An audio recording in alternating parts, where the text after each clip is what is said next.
get this show started tonight. What we're gonna do tonight is talk about this trade, which I didn't find out till Big Money Sean hit me up at near 5 o'clock in the morning when I usually wake up. And when I saw it, I said, "What the f is going on?" Since I've done this from them, I found out a lot more. That's gonna be one of the topics tonight. Another one was how embarrassing the Oklahoma City Thunder was Sunday night after the game when uh, they didn't even know how to open a bottle of champagne. That's how embarrassing it was, according to Rachel Nichols. And why is O.K.C not getting the love? It's like people are afraid of this team now because they. I was listening to Bobby Marks today. You know this team will not be under the second apron of the NBA salary and luxury tax of 2031.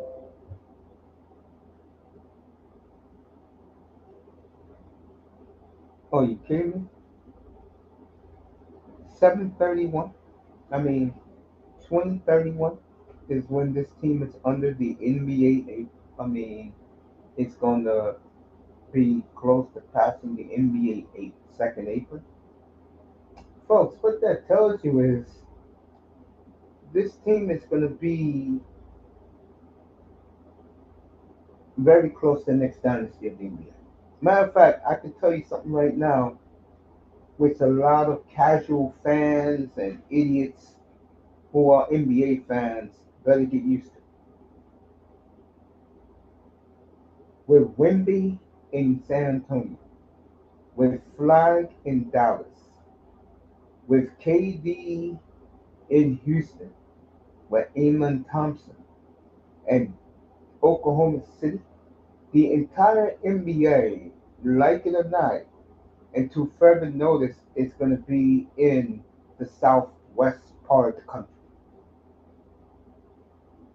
Let me do the trade, and then I'll get back to Oklahoma City. All right. First, the trade. Uh, as you well know, or you don't know, I'm a big Trailblazers fan, huge. And I'm gonna do Boston sides first, and then I'm gonna do Portland side.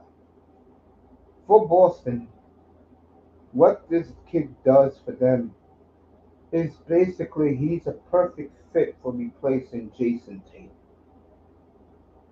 One thing Simons can do, he can score. And going to a place like Boston, he's going to get every opportunity to score. Now, word is out tonight that the Celtics are going to clean out completely. Remember, they got new ownership. They're looking to reach to trade Porzingis. They're looking to get rid of Jalen Brown now. That are reports out there. And Boston, I think, like other teams, they want a certain type of players to represent. I don't think Pritchard's going in. Okay. Boston, like a lot of franchises, folks, I hate to tell you this, they'd rather have the white superstar player than anybody else. You know, it's just the law of averages, the way things work. I mean, if Boston does break it down, it'll be interesting what's going back there. But we're not going to find that out if it happens, when it happens, into the next couple of months. But the word on the street is Boston wants to clean house. So if you want to clean, if you're a Celtic fan, you're very concerned. Number, your ownership.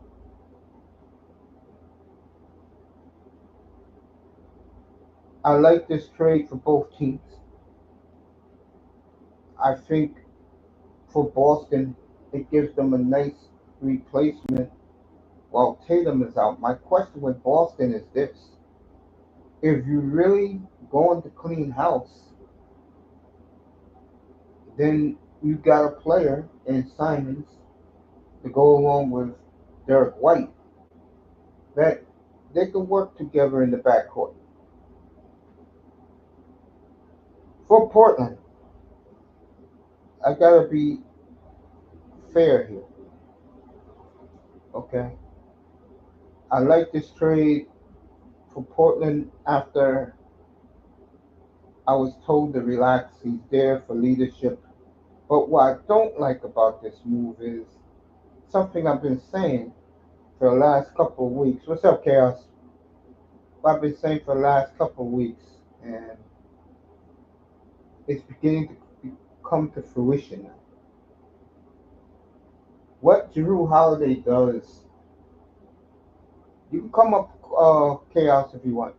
What Drew Holiday does is he stymies the growth of Stu Henderson and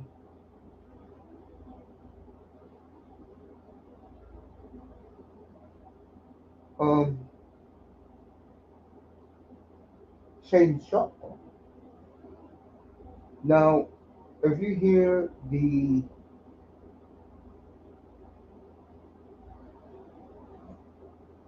Bobby Marks starting lineup, this is the starting lineup I want. Is Giroux, Sharpe, uh, Kamara, who else? Yeah, Chaos. You can pull up if you want. Kamara, Avila, and the kid Clement. Instead, you're going to get Drew Holiday, Tamari Kamara, Denny Avila. What's up, Daniel Ferry? How you doing, Danny? Crazy, yo. Yeah, it is. Um, DeAndre Ayton. Happy Tuesday to you, family. And this bum, Jeremy Grant. Why are these guys even on the roster? Now, Portland sacrificed half of their $60 million in cap space next year. But remember, Portland's not an easy place to play for players. Yeah, Boston's playing. Yeah, Boston's blowing it up. That's the word on the street. You got it, Chaos. Yeah,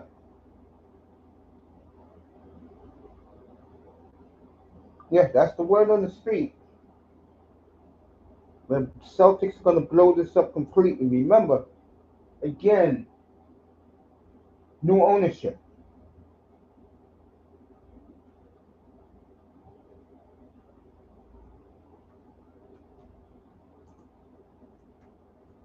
New ownership in Boston. And when you have new ownership, you know, sometimes the things you think are slam dunk, they end up being disappointing. I mean, look at the Lakers right now. Perfect example. They got a $10 billion man who owns now the Lakers and the Dodgers. The problem with the Lakers is right now is Luca gonna buy in? Is Luca gonna sign an extension in Los Angeles? Or will he knows that if he becomes a free agent exactly one calendar year from now, there'll be 28 teams lined up to sign Luka Doncic. You can bet on that. 28. And I'll say it again, the entire NBA next year is going to be in the southwest part of the United States. San Antonio, Houston, Dallas, Oklahoma City. Those four teams are clearly the best teams in the NBA right now. Clearly the four best teams in the NBA. And if they play, let's say, Denver, Lakers, Clippers, and Minnesota in the playoffs, they will spank all those teams. And like I said before, moving forward in the NBA, you'll get your Lakers and Warriors at 10:30, but you gotta pick a night on TNT when you're showing one of the Southwest pouts. The East is disorganized right now, but Boston's blowing it up, folks. That's the word on this. They're blowing it up in Boston. What do I see moving forward? I think next week is going to tell you a lot. A week from tonight, I'll be doing both the NHL free agency and the NBA free agency up here. And according to Sham Sharania, who's excellent at what he does, there are going to be a lot of trades, folks. And right now, Oklahoma City is the gold standard. You got a lot of haters in the media. The NBA casuals are haters to Oklahoma City because they did it the right way. They built their team through the draft, except for Shen. They traded for Shen. But remember, when they made that trade at the time, the Clippers were the talk. While the Thunder was the joke. Sam Presti said something today which says a lot. And Lisa Salters wouldn't let him talk. Of course, it's Lisa Salters on Sunday night, but he's right about this. The difference between that team that won Sunday night and the Kevin Garnett team that could never get it done was ego. He said, but these kids here are so pleasant to be around. While the Kevin Garnett group was young, egotistical, and give Sam Presti a lot of credit because Presti built that team 3 times. He built it with KD. Then he built it for Westbrook and Paul George. And now he hit the jackpot with the new NBA champions. And like I said before, the Thunder is going to be around for a while. Chip, I mean, excuse me, Chip, Chet, and Williams will get extensions this year that will kick in the year after next. So basically, Oklahoma City is going to be paying 3 players moving forward and will have so many draft picks they can fill out their bench, replenish their bench. Speaking of them, report tonight, this evening, Oklahoma City is going to take their 15th and their 23rd picks to try to move up in the draft tomorrow night. We'll be having the draft here tomorrow. I'll be starting the coverage at 7:45 Eastern. So we'll have the draft tomorrow. Okay.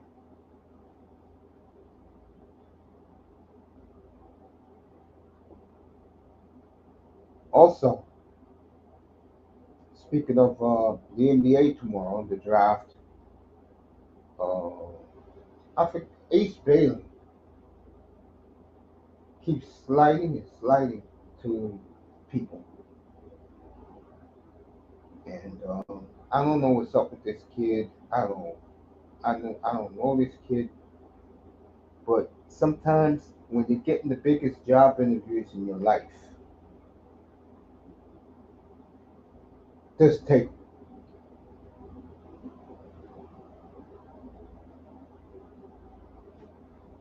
And he hasn't visited a team yet, which says a lot about him.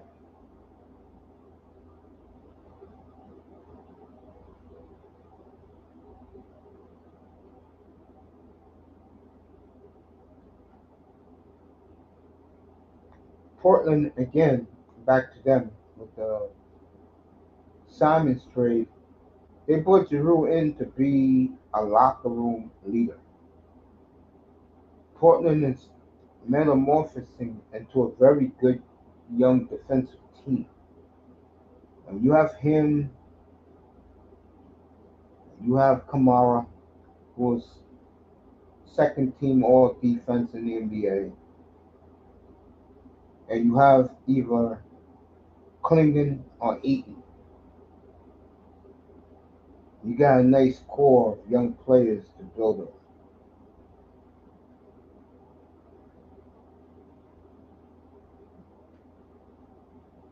So Giroux in Portland, huh? I hope he likes it. It's gonna fit it's gonna fit his personality at the time. Plus he's close back to LA. I know he would love to go home and play for the Lakers. So give me one quick second.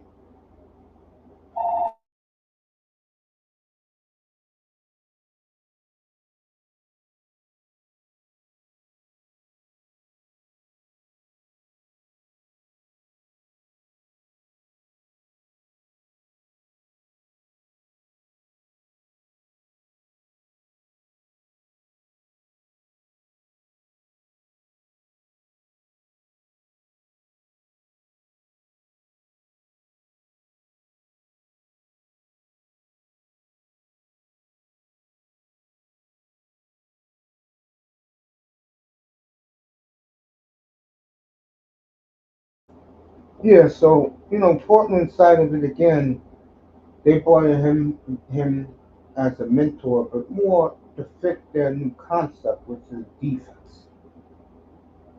They were top 10 in defense in the league this past season, and they want to continue to manifest that and grow that organically as a defensive team. Um, it'll be interesting who they pick tomorrow, or they trade the pick. They could do anything tomorrow night with their 11th pick. But having Giroux there, it's going to be interesting. I'll say that. If I'm Stu Henderson, I'm not happy tonight. If I'm Shaedon Sharpe, I'm not happy. And to have a third year and fourth year players come off your bench, and one was picked third, then one who was picked seven, I think one of the reasons why they're setting him back is they don't want to pick him. And that's Shaedon Sharpe. They don't want to pick him. While Scoot, to me, hasn't really been anything. So that's why they brought in a veteran like Giroux. Giroux's getting paid, so and he's close to LA from Portland's what 2 hour flight. He'll be alright. So it's a win-win for both teams. Celtics get instant scoring in Simons, and the Blazers get the locker room leadership that they've lacked for years.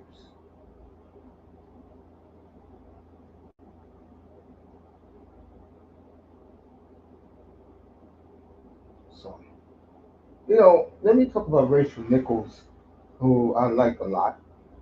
And she was in the locker room the other night when Oklahoma City won the championship. And she reported some bizarre things. One of them is it took Chet Holmgren to show the rest of the players how to open a bottle of champagne. Really? Also, the players only spent about less than an hour together and they showered and they went their separate ways. They went home.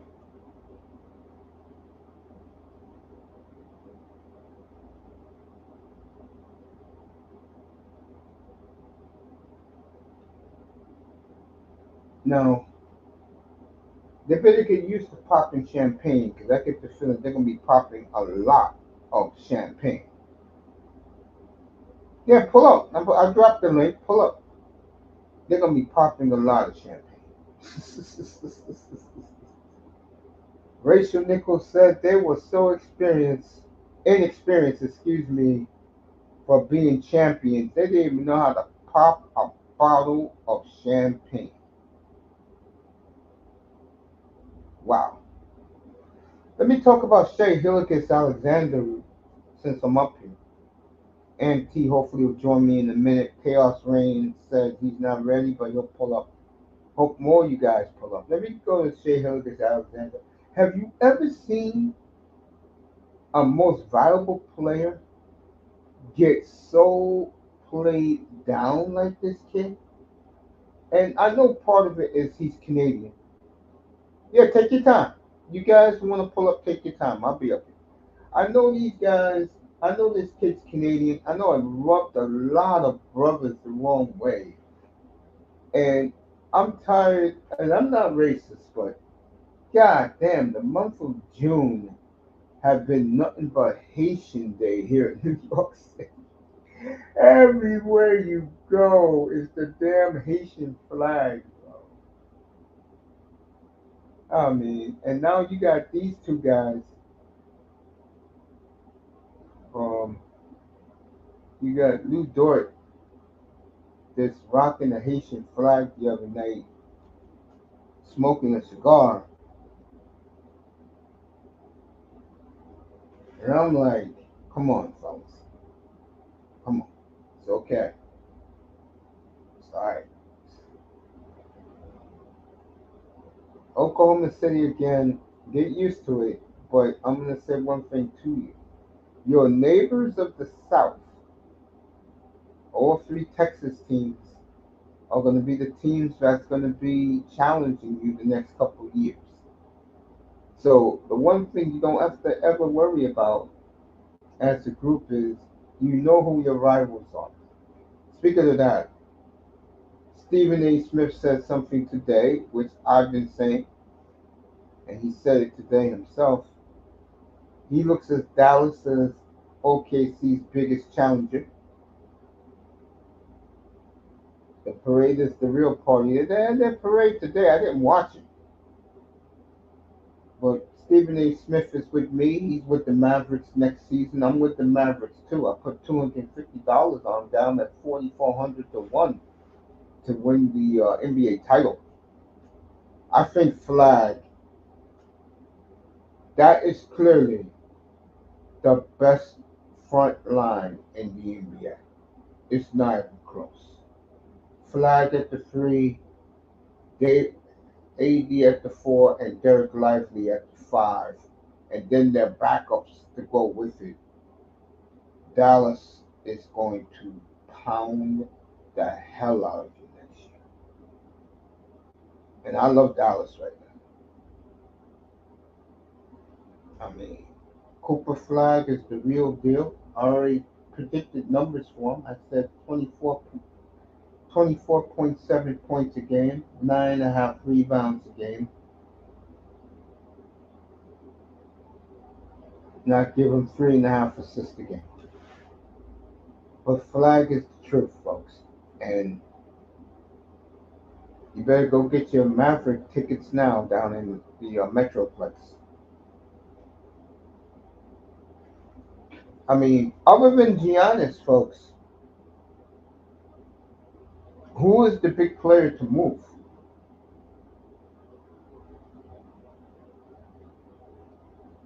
I mean, Turner of the Pacers. He may move, but I'm talking about impact players. Where is word that San Antonio would move the second pick of the draft for Giannis? Milwaukee's not biting on it because Milwaukee feels they can win the East next year.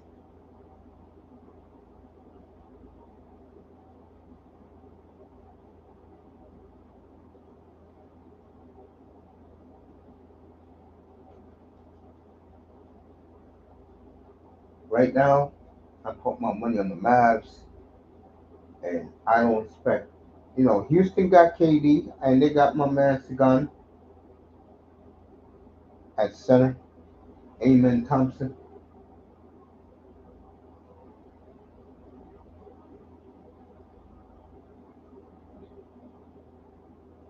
Houston's deep. They will definitely be in the title mix.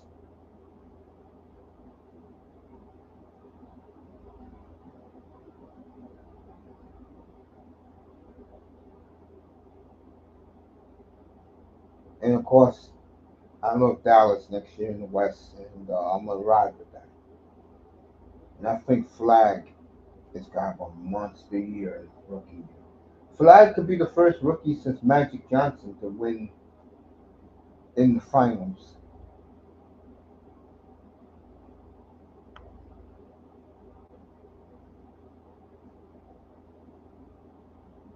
So it'll be interesting. O.K.C. the lack of respect they're getting shown.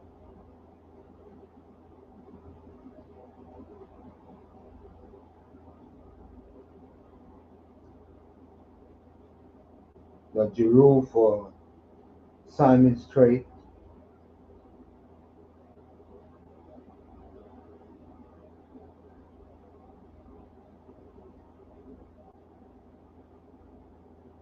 So we're gonna have an interesting next couple of weeks in the NBA and the NHL.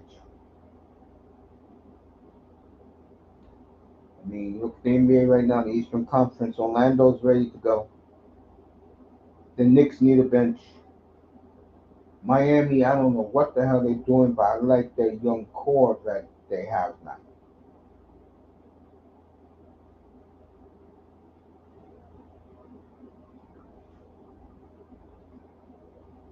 So a lot of things about to explode according to Sham Sharania.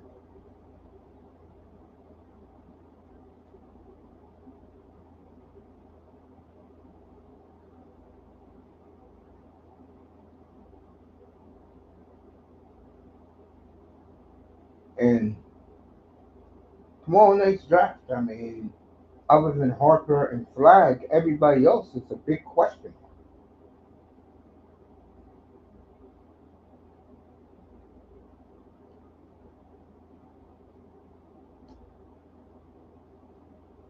I mean, who knows?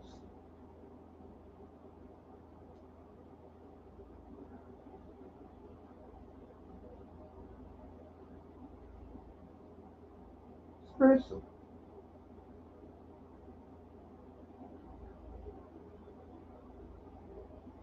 I mean, who really knows?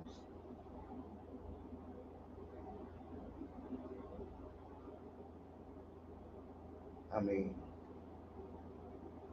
anything can happen.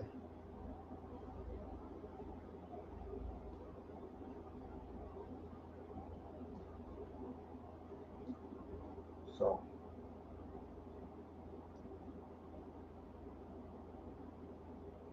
it could be very interesting moving forward in the NBA. I'm more catered to. I'm a huge NFL fan. So every Friday night we're gonna give you picks, who to bet on. I do very well in my NFL picks, so we'll do a lot of that.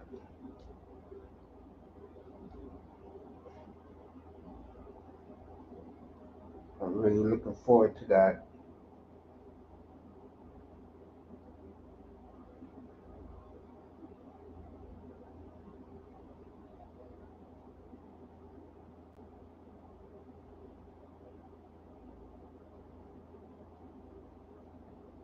So I always take the football season seriously. So I do my best work for whatever sports I'm talking about.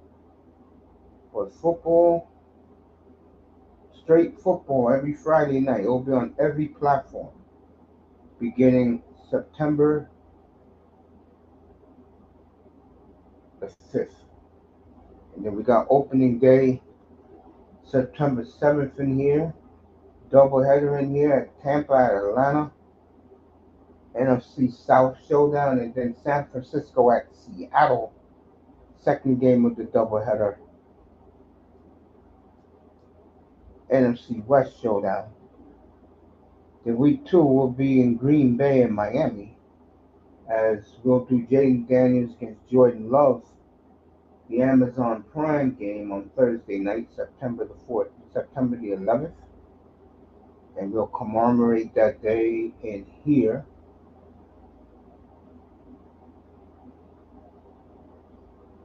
And then September the 15th, no, September the 14th, we'll have New England at Miami as our game in week 2. So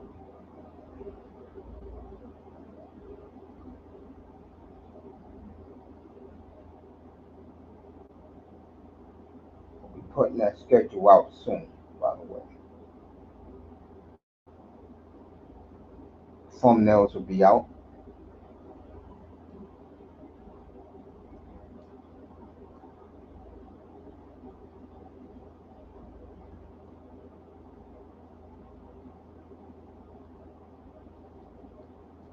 I'm excited. This will be my what? 2020. This will be my 6th year up here. Let me make sure I got it right. Yeah, 6th year up here doing the NFL for you. Straight football on Friday nights. Then Sunday mornings we do the pregame show, and then we do the game of the week up here.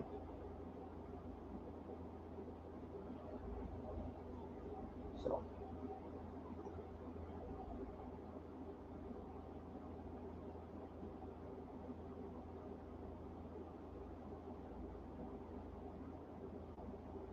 let everybody know that when it comes to the NFL, we know what we're doing.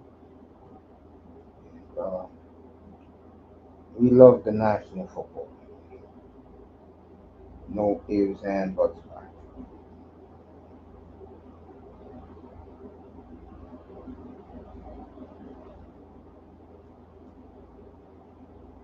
Because they are long, long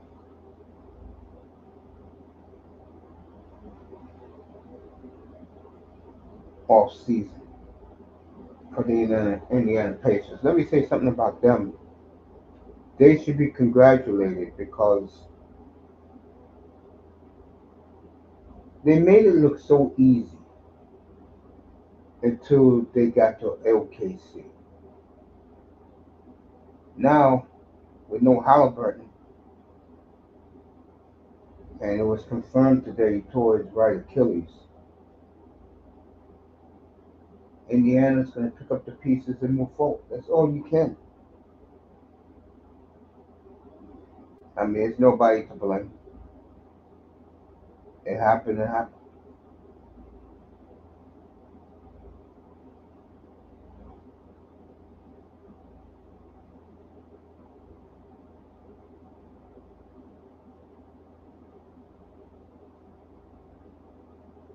You know.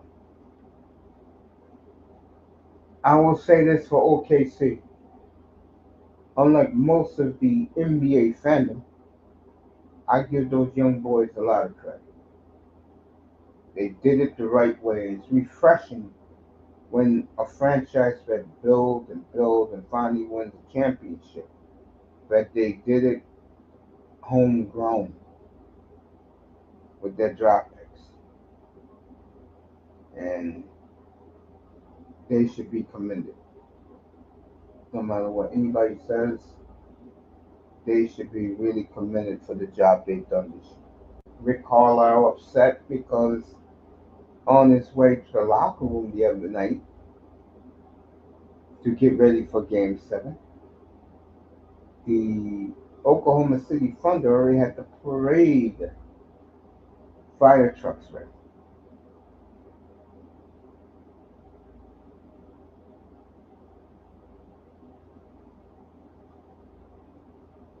And, you know, when You have a team like O.K.C. that's so young, second youngest team ever to my Blazers in '77 to win a title. There's a lot in. I mean, look at these teams right now. Look how disrespectful they were to the NBA Finals. I mean, really, Houston. Did you have to make the trade on the day of the NBA end of the NBA Finals? KD getting traded the day before Desmond Bain, at least last Sunday. The next game was Monday.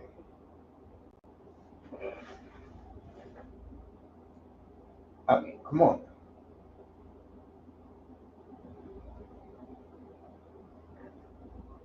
But I want to applaud both teams for giving me an enjoyable NBA Finals to cover it.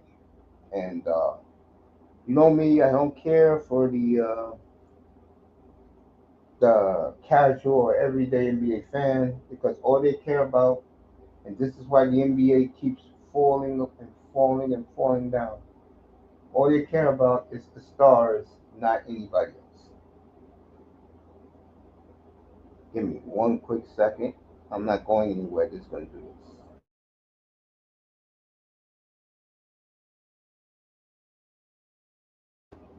Yeah. But then you get that idiot Gilbert Arenas who says, hey, in a way he's telling the truth, but in a way, for a man who never won a damn thing in his life, uh, he's talking about the NBA don't like small markets. I think the NBA fans don't like small markets. I know Adam Silver loved what he saw for the first 6 games, and then when Halliburton got hurt, they took a real damper out of it.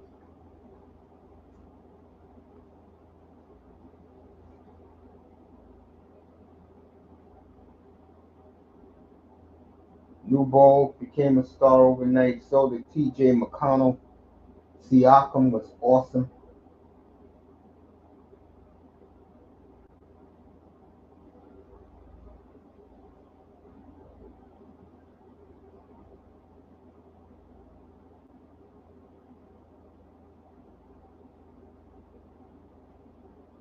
You know what I'm saying? So enjoy this and get used to it. Where are these guys at? Let me bring these guys. It's their night tonight. I already talked about this trade that went down. Where? Oh, let me find it.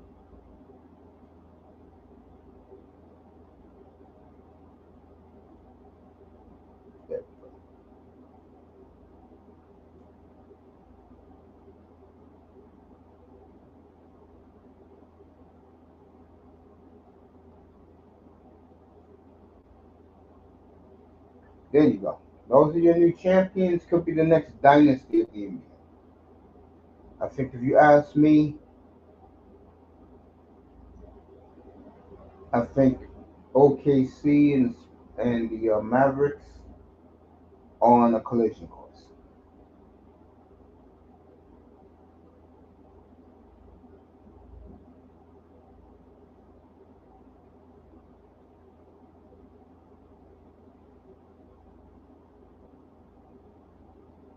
So it's a good. This is a good young club, folks. And I got bad news for you. They're going to be under the NBA apron for a long time.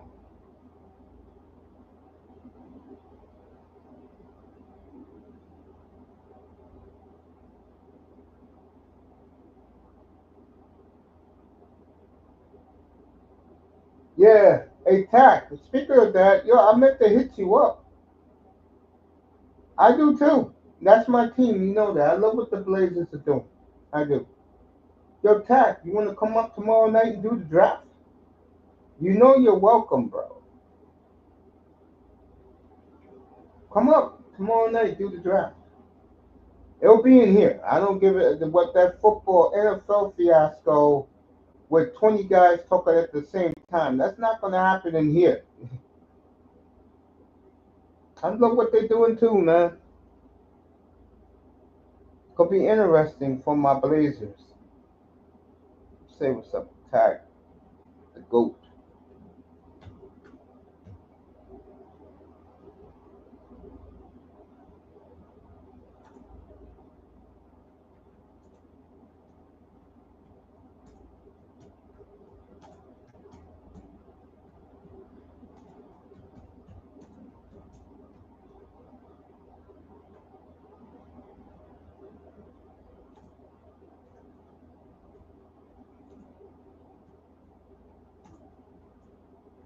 Yeah, folks.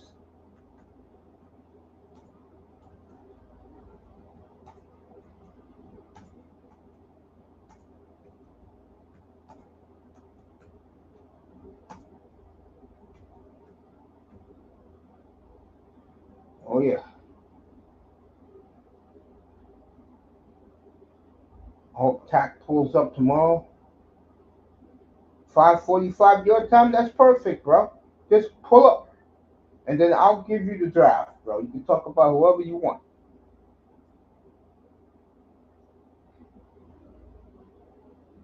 So Tackman said he'll be up tomorrow. He might make it after a quarter to my time would be a quarter to 9. He's out in La Jolla, beautiful La Jolla, California. So I'm dead serious about that. So the Thunder, no problem, bro. Just pull up. I'm gonna be on live. Thunder, the word is out now. Two things you gotta know right now that's happening. Boston's gonna blow up the Celtics. Jalen Brown, Porzingis, they're both available. Um, Teams are calling like crazy to try and get one of them. The other thing is Oklahoma City is trying to trade up 15 and 23. They like Con Canupo, kid out of Duke. They are crazy about him. Is Presti, Sam Presti. He's crazy about Con Canupo. That's their target. And you'll get the 15 to 23rd. You may get a pick next year because they got four number ones next year. Nah, man. I appreciate you, man. You know that. You're a day one, man. D1. You know that, Tag. Yeah, pull up tomorrow now. I'll give you the draft. It's yours. I'll just ask you questions about these kids, and you let the public know.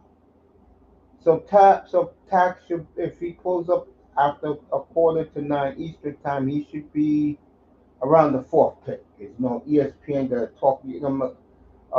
Malika Andrews got to put her 2 cents in, trying to embarrass these kids. But I'll get that divested tomorrow night. Speaking of divesting, I haven't heard much from the divestment community since Trump has become president. You notice that? Kunupu is pro ready, although he might be too slow footed to play decent defense. Yeah, I agree with that. Tack, what do you think about this group right here, the new dynasty of the NBA? What do you think about this Oklahoma City team?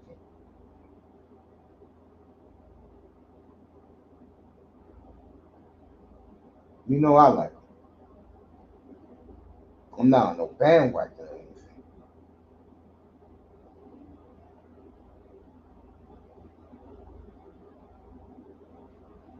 Whoa, whoa, whoa. All right, Porzingis is gone. Just right off the wire, Porzingis is going to the Hawks in a freeway trade. Let me tell you the particulars. Who's going where?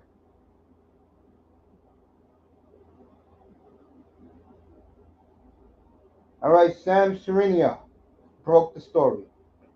Brooklyn, Atlanta, and Boston.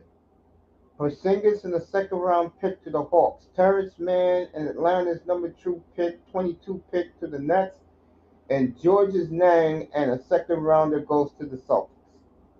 That is the trade. So Porzingis is in Atlanta. Terrence Mann is in Brooklyn. And George's Niang is in Boston with a second round. So that just came across the wire. I told you when I came on tonight, Porzingis was going to be on the move. Next is Jalen Brown is next. So look for Jaylen Brown to be the next one to go. So Porzingis goes to Atlanta. Terrence Mann goes to Brooklyn. George Niang goes to Boston. There you go.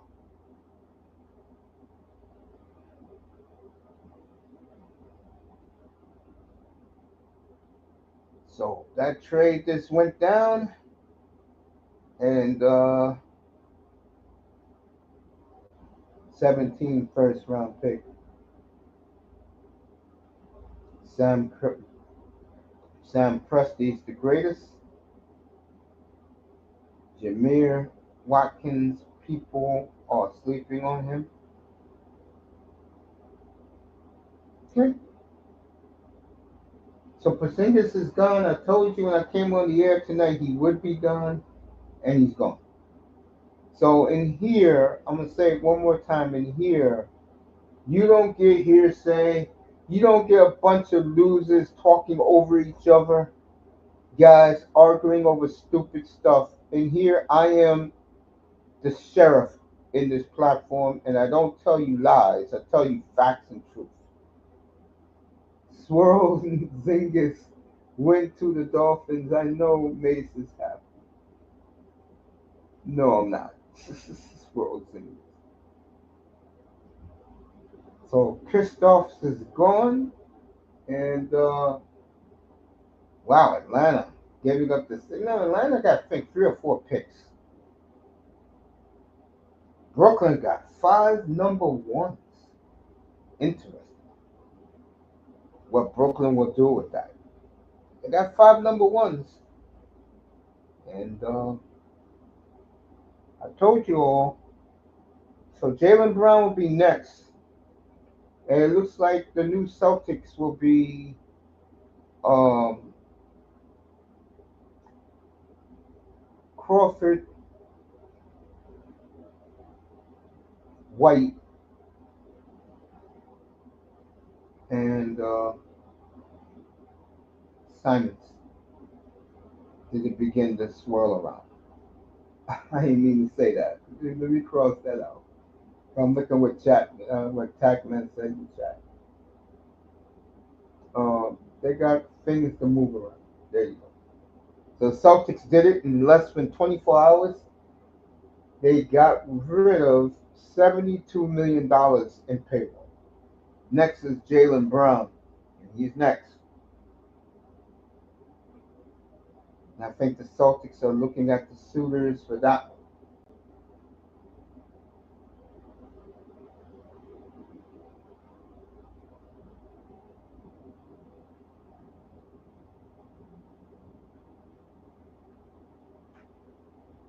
I'm not sold on Grant Nelson.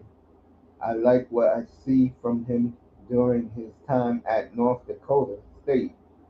To me, he has too many holes in his game. Okay.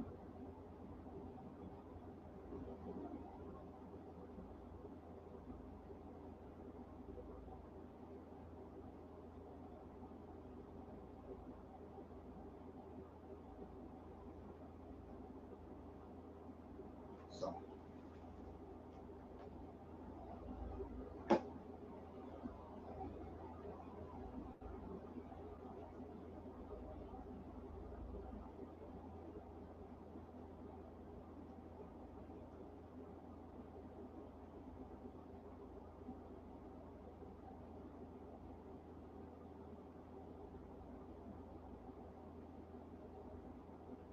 about some baseball tonight. Speaking of baseball, wow, look at Tampa Bay. When we all gave up on Tampa Bay, they're having a strong season. But we're not talking baseball right now. That's just me talking out loud. Back to this. Um, I am stunned that the Celtics are getting rid of these type of players like this. There'll be no Tatum next year. Uh, look like Boston's going to be in the lottery next year.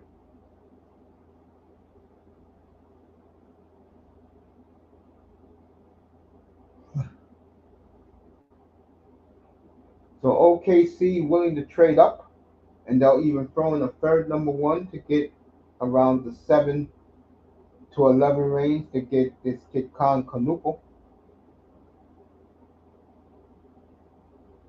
Anthony Porzingis was, excuse me, Kristaps uh, Porzingis was traded a few minutes ago to the Hawks.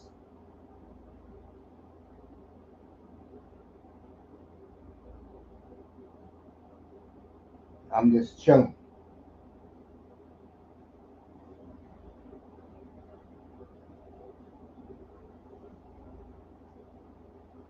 I got another 10 minutes and I'm checking out for the night. So you people coming in, I appreciate it. What is your team gonna do tomorrow night? Who are you a fan of? This is a pretty good draft. It's not like the hockey draft, which I am not doing. If you want to do the hockey, if you want to listen to the hockey draft Friday night, go to More Sports World. Let me drop his link in here so you guys can. He does very good soccer. If you're into World Cup soccer, I think he's doing a soccer game later tonight.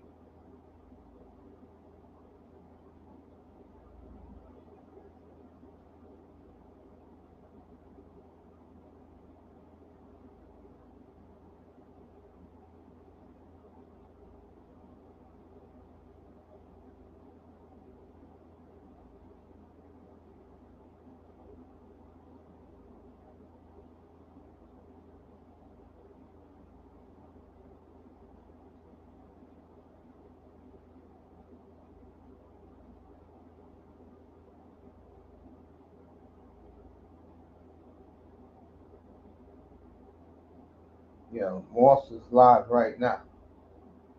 I'm gonna go over there for a quick minute after I'm done here. Say what's up to him.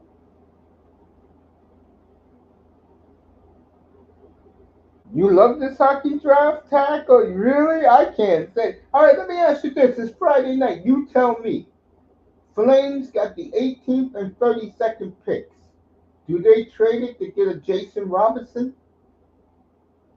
Or do they make the picks? And do they trade Rasmus Anderson on Friday night? You tell me. I want to hear it from you, family. Tackman loves this year's hockey draft. Okay. I like last year's better. That is more sports world right there. So go sign up for the Stanley Cup for the draft on. Can you hear me, Mace?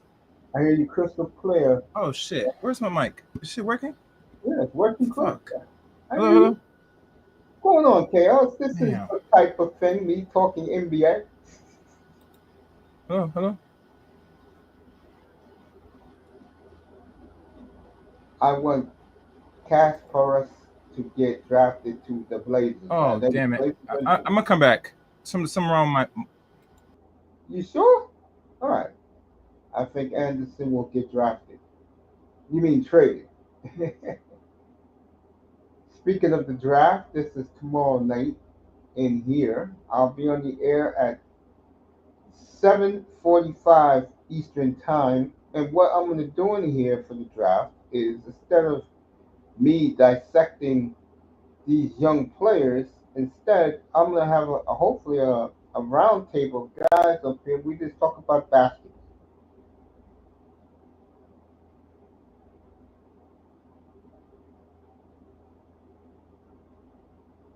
There's nothing wrong with these guys. It's just that, you know, there you go. That's tomorrow night. NBA draft. 7, I believe I'm on the air at 7:45 or 7:50. But I'm gonna be on the air for a few minutes before Malika Andrews shuts her mouth, so we can move on with you guys to watch the draft. I hope to get guys in here early so we can have a new nice uh, round table. Guys talking about the league, how they feel about their teams, what teams that they like. I would like that very, very much. So Let's hope we get that tomorrow night.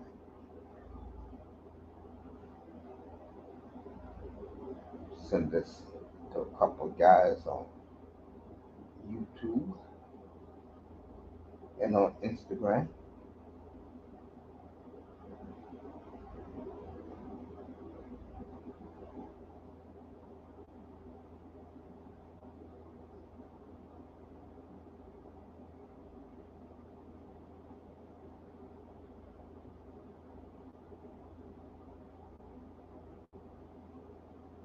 So we should have a good time tomorrow night.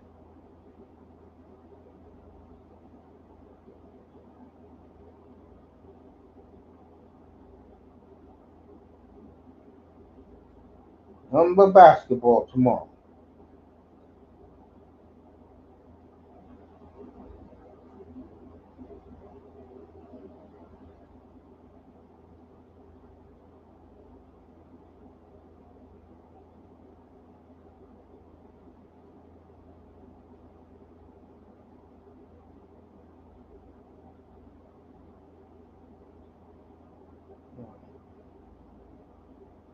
Let's see if Chaos came back. No.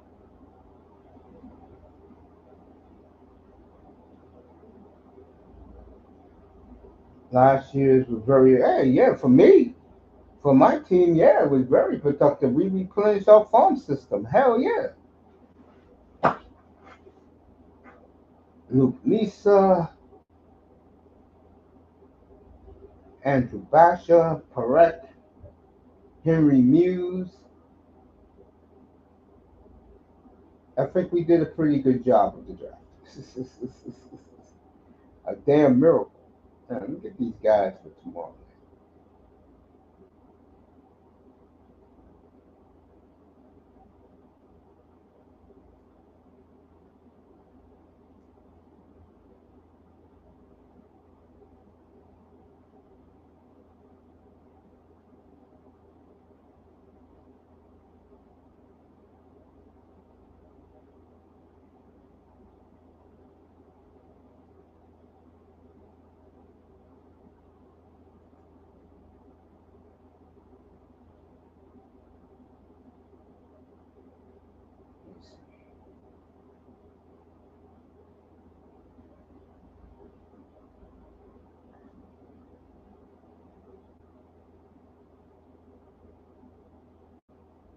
As we get ready for tomorrow.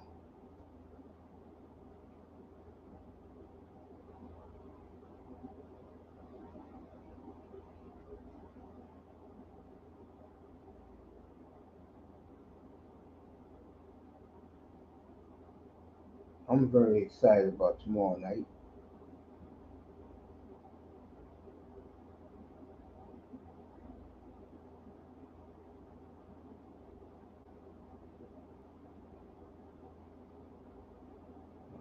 I'll send out the streams tomorrow. Anybody can come join us tomorrow if you want to for the draft. I'm not one of these guys who like to do a lot of talking. So Chaos is back. Let me pop him in. All yours, Chaos. Hear me? Now you sound far away. The first mic you had, you sounded real good. All right, can you hear me now? I hear you good now. Yes. Yeah, yeah. Give me a moment, man. I'm getting things set up. Uh, I had to shut down the device because it act up. Like I can't hear speakers. Chaos is a Um, huge NBA fan. how could I start? Wait, one moment. Give me one moment.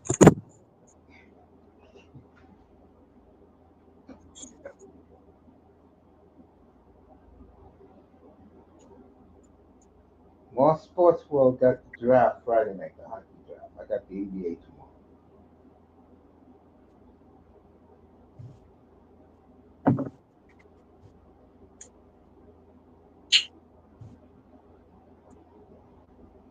As Chaos is getting ready. Yeah, I'm here, base. Give me a moment. Give me a moment. Jason, yeah, talk a little bit. I'm trying to set the thing up. Go ahead. I'm waiting for you to start talking, man. I'm just looking, getting ready for tomorrow night's draft.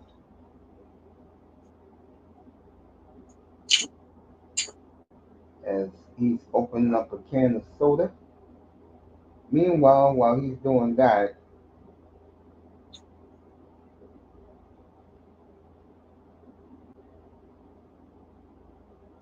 I'll give you some baseball scores while we wait for chaos.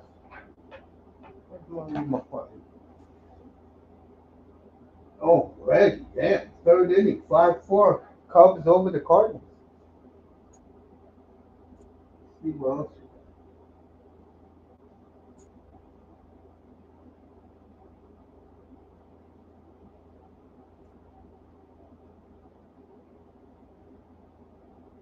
Okay, I'm all set. Ready? Yankees up 3-0. Mets up 3-0. Patience. Now go ahead. Patience. I'm not sure I'm far away from my phone in my hand.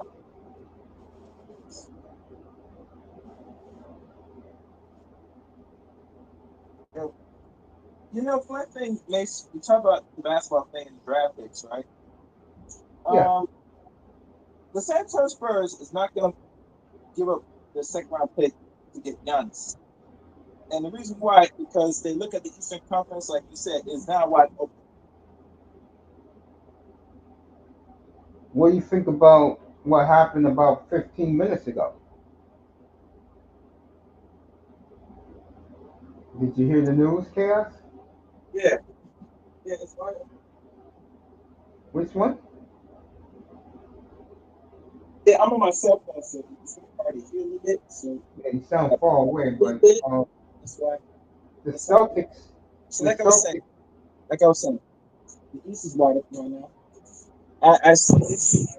I did a stream on this on my channel, which I never don't cover basketball, but I do that was part of the NBA and NFL. Okay, he scouts talent, and I asked him a question about the Knicks' chances, and he feels that their chances is very slim because they got Carly Towns on that team.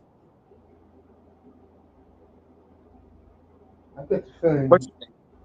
Carl Anthony Towns is going to be on the move. The question is The for guy who? told me that Carly Towns is the problem. For what the man told me. Now I look at it differently. That he's good at certain things, but I can't really say he's that the problem. Problem. You get me? Yeah, I do.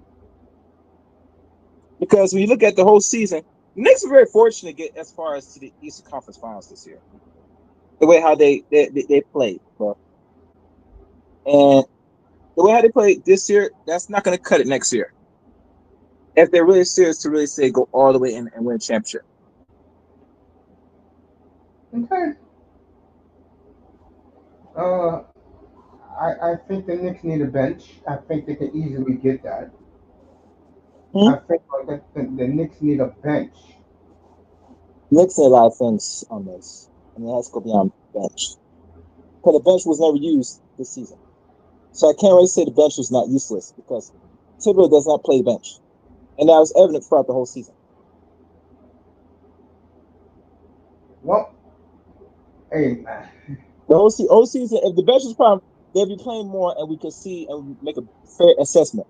But throughout the whole season, we could, by logic and looking at the numbers and looking at overall team's progression, no, the bench was never used at all last season. The only time bench started to get play was some of them were getting more play in the playoffs now in the Eastern Conference Finals. But previously, they did not get much play at all. And that was the biggest issue that our players complained about Tibbs. Bridge said something about it. Josh Hart said something about it. A lot of people said some things about Tibbs. And the funny thing about all this that people don't understand, and a lot of people question said, should Tibbs shouldn't got fired? Carmen agrees that he should have gone because there was a lot of issues ahead of time before they got in the playoffs. A lot of issues with that team with Tibbs running the show. Now that he's gone, now just like the Warriors, if the right coach come in, they should flourish. Allegedly. okay. But overall, on that, you know, the first thing the first order of business is to get rid of your weak link as the coach. You're not gonna get far in the NBA season, and you don't use your whole resource. Most resources Knicks did not use all the resource.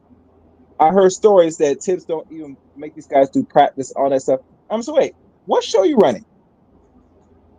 Even the scrimmage, none of that was displayed much during the whole season. And it makes one saying, well, all that, it makes sense why these players are doing so much minutes because you're not doing anything in preparation overall. You might study some film here, but you're not really prepared. And it showed throughout the whole season, even playoffs. Even the top, 4 or 5 teams they played, they did not beat all in the regular season. They beat them in some of them in the playoffs, but in the regular season they were 0-8. Now tell me, Mace, which team you know that is supposed to be a conference team that's supposed to have a high seeding in the playoffs got gone 0-8 to top 1, 2, 3 teams? Yeah, you're right. What? I said you're right. So that means very little you can know in NBA history that you could go back in the stat sheet and say, yeah, some of the teams that were supposed to expect to be better and supposed to go far away did not beat the top teams in the NBA, top teams in the West and top teams in the East. 0-8. And lo and behold, in the playoffs, they were able to manage to beat 2 of them. One was the Pistons that they didn't beat all season. The other beat was the Boston Celtics. But as far as it gone. So I was frustrated, Uh, bro. did you hear what happened about a half hour ago? Yeah, I was listening in. You have to refresh me. Man, the Celtics are gonna blow the team up. Who? They got the Celtics. Oh, you They mean got I'm not concerned about Celtics. My thing is this: with the Celtics, I knew already that team was over budget. Once you give just him the same amount contract, maybe an extra 5-10 million more than Jaylen Brown, you know you overspent on the team. 2 of the top players are making over $250 million for the next couple of years. That's not good. I don't know any team in the NBA got 2 players they pay 300 and some million for the next couple of years. I don't see it. I could go back and type it up and look up. Say any team that's paying 2 players that's on the same team getting paid the max of that length to none. well, None.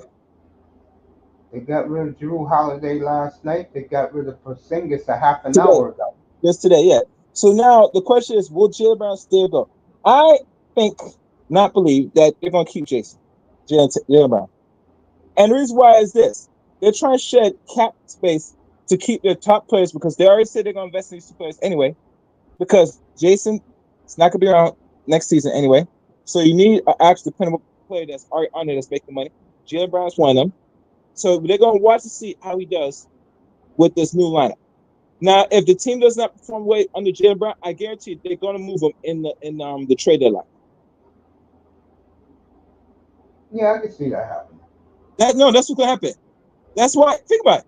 Well, all the trade and the capital, you think the first thing they would do, they move Jalen Brown first because he's a more hot commodity? Come on, think, Mace.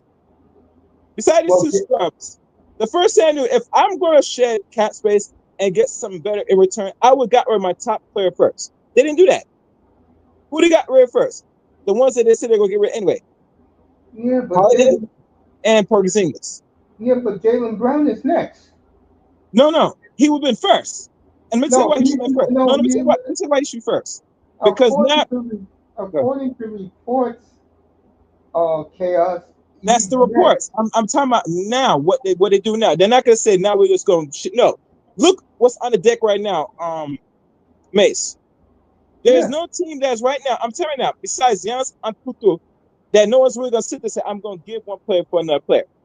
That's not happening now. They got rid of KD. KD's in Houston now. So who else on the board? Not much players. So to get rid of somebody that's gonna work for the next 2 years, his contracts that the contract is gonna be worth $305 million. No one's going to take that now if they say they're going to jump the ship right now. They're going to wait and see. They're going to let him play the season.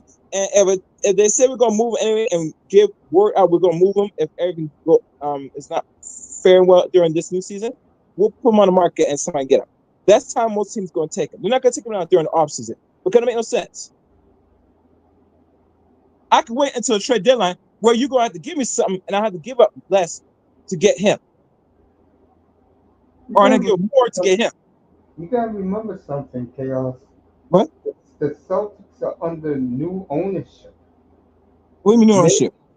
the Celtics, they sold the team like 2 months ago for $6.5 billion. But Maybe what, the what, new what new ownership you owner. talking about? So who's running? So you mean somebody bought the team? Yeah, 2 months ago. Where were you? The only thing I know that was I don't care about the Boston Celtics. I don't really pay attention to them. No, but hold on. I understand that, Chaos, but I am here to talk about what's going on in the I league. understand.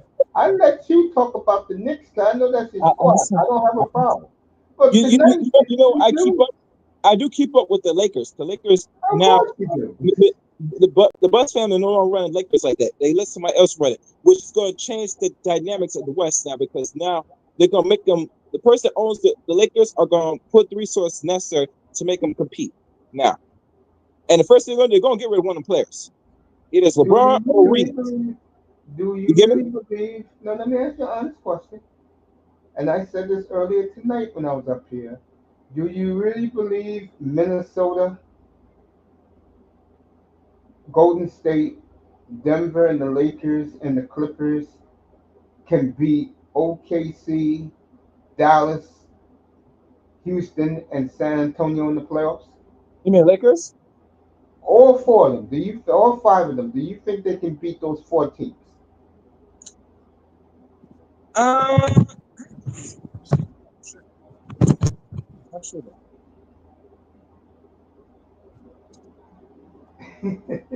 I love this stuff, folks. I love it. Ravens in the building. Auntie is here. Let me drop the link. Oh, he is here. There he goes, Auntie. What's up, Raven? You really believe? What up, Ace? What's up, man? You really believe the Lakers, Timberwolves, Chaos, Denver, Clippers can beat Dallas, San Antonio, O.K.C., and Houston right now? It will be if any of those I'll let teams. Chaos answer because you asked him, but Well, you can answer it because Chaos got phone problems. the answer is absolutely hell yeah. All of those teams can be beat by the other teams. I don't think so. Nobody's separated by like a super transcendent player. The only transcendent players are like over 30, 36 years old. I don't think, bro. That's what I'm saying. Other than that, what every team has somebody to cancel the other guy out. I don't know, You're man. I talking don't about know. for every Anthony Edwards, there's a Luka Doncic. For every Shea Gilgeous Alexander, there's a Nikola Jokic. You understand what I'm talking about on every team? So you talking about Dallas, Kyrie Irving has a torn Achilles. He's going to be out for 85%, if not the entire season next year. I'm Okay. glad. And I'm not even, everybody's talking like just because you see those five faces coming over, this is going to be the Dallas starting five. Dallas is likely to gut the whole damn team early. I don't see that That's it. happening. You're either in, they got to make a decision. Are you in win now mode, They're or win are now. you building for the future? I'm Because with. I'm right with now, you. if you're building up Cooper Flag for the future, having him on a squad with a Kyrie Irving with a torn Achilles, a Klay Thompson is coming that's coming off a sensational career. But let's keep it real. You got like two ACL tears and an Achilles your damn self. Like you got a piece of glass in Anthony Davis. Like there's a lot of lack of stability and a very, very hungry fan base. So just like I said, I wouldn't be surprised if either number one, this kid Cooper Flag gets traded on draft night or not long You're after, not or getting number traded. two, then everybody else does. They move everybody else.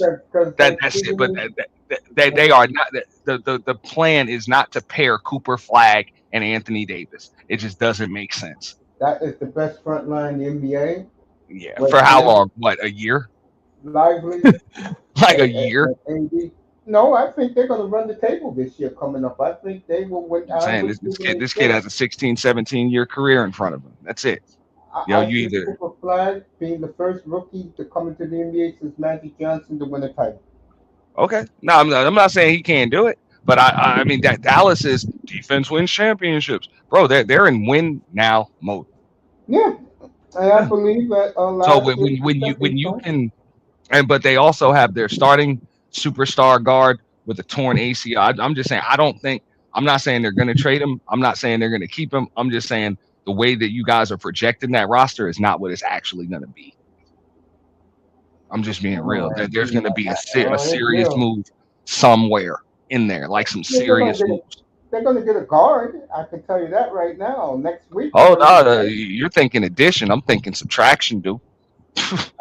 I don't think nobody. I think nobody beats Dallas next year.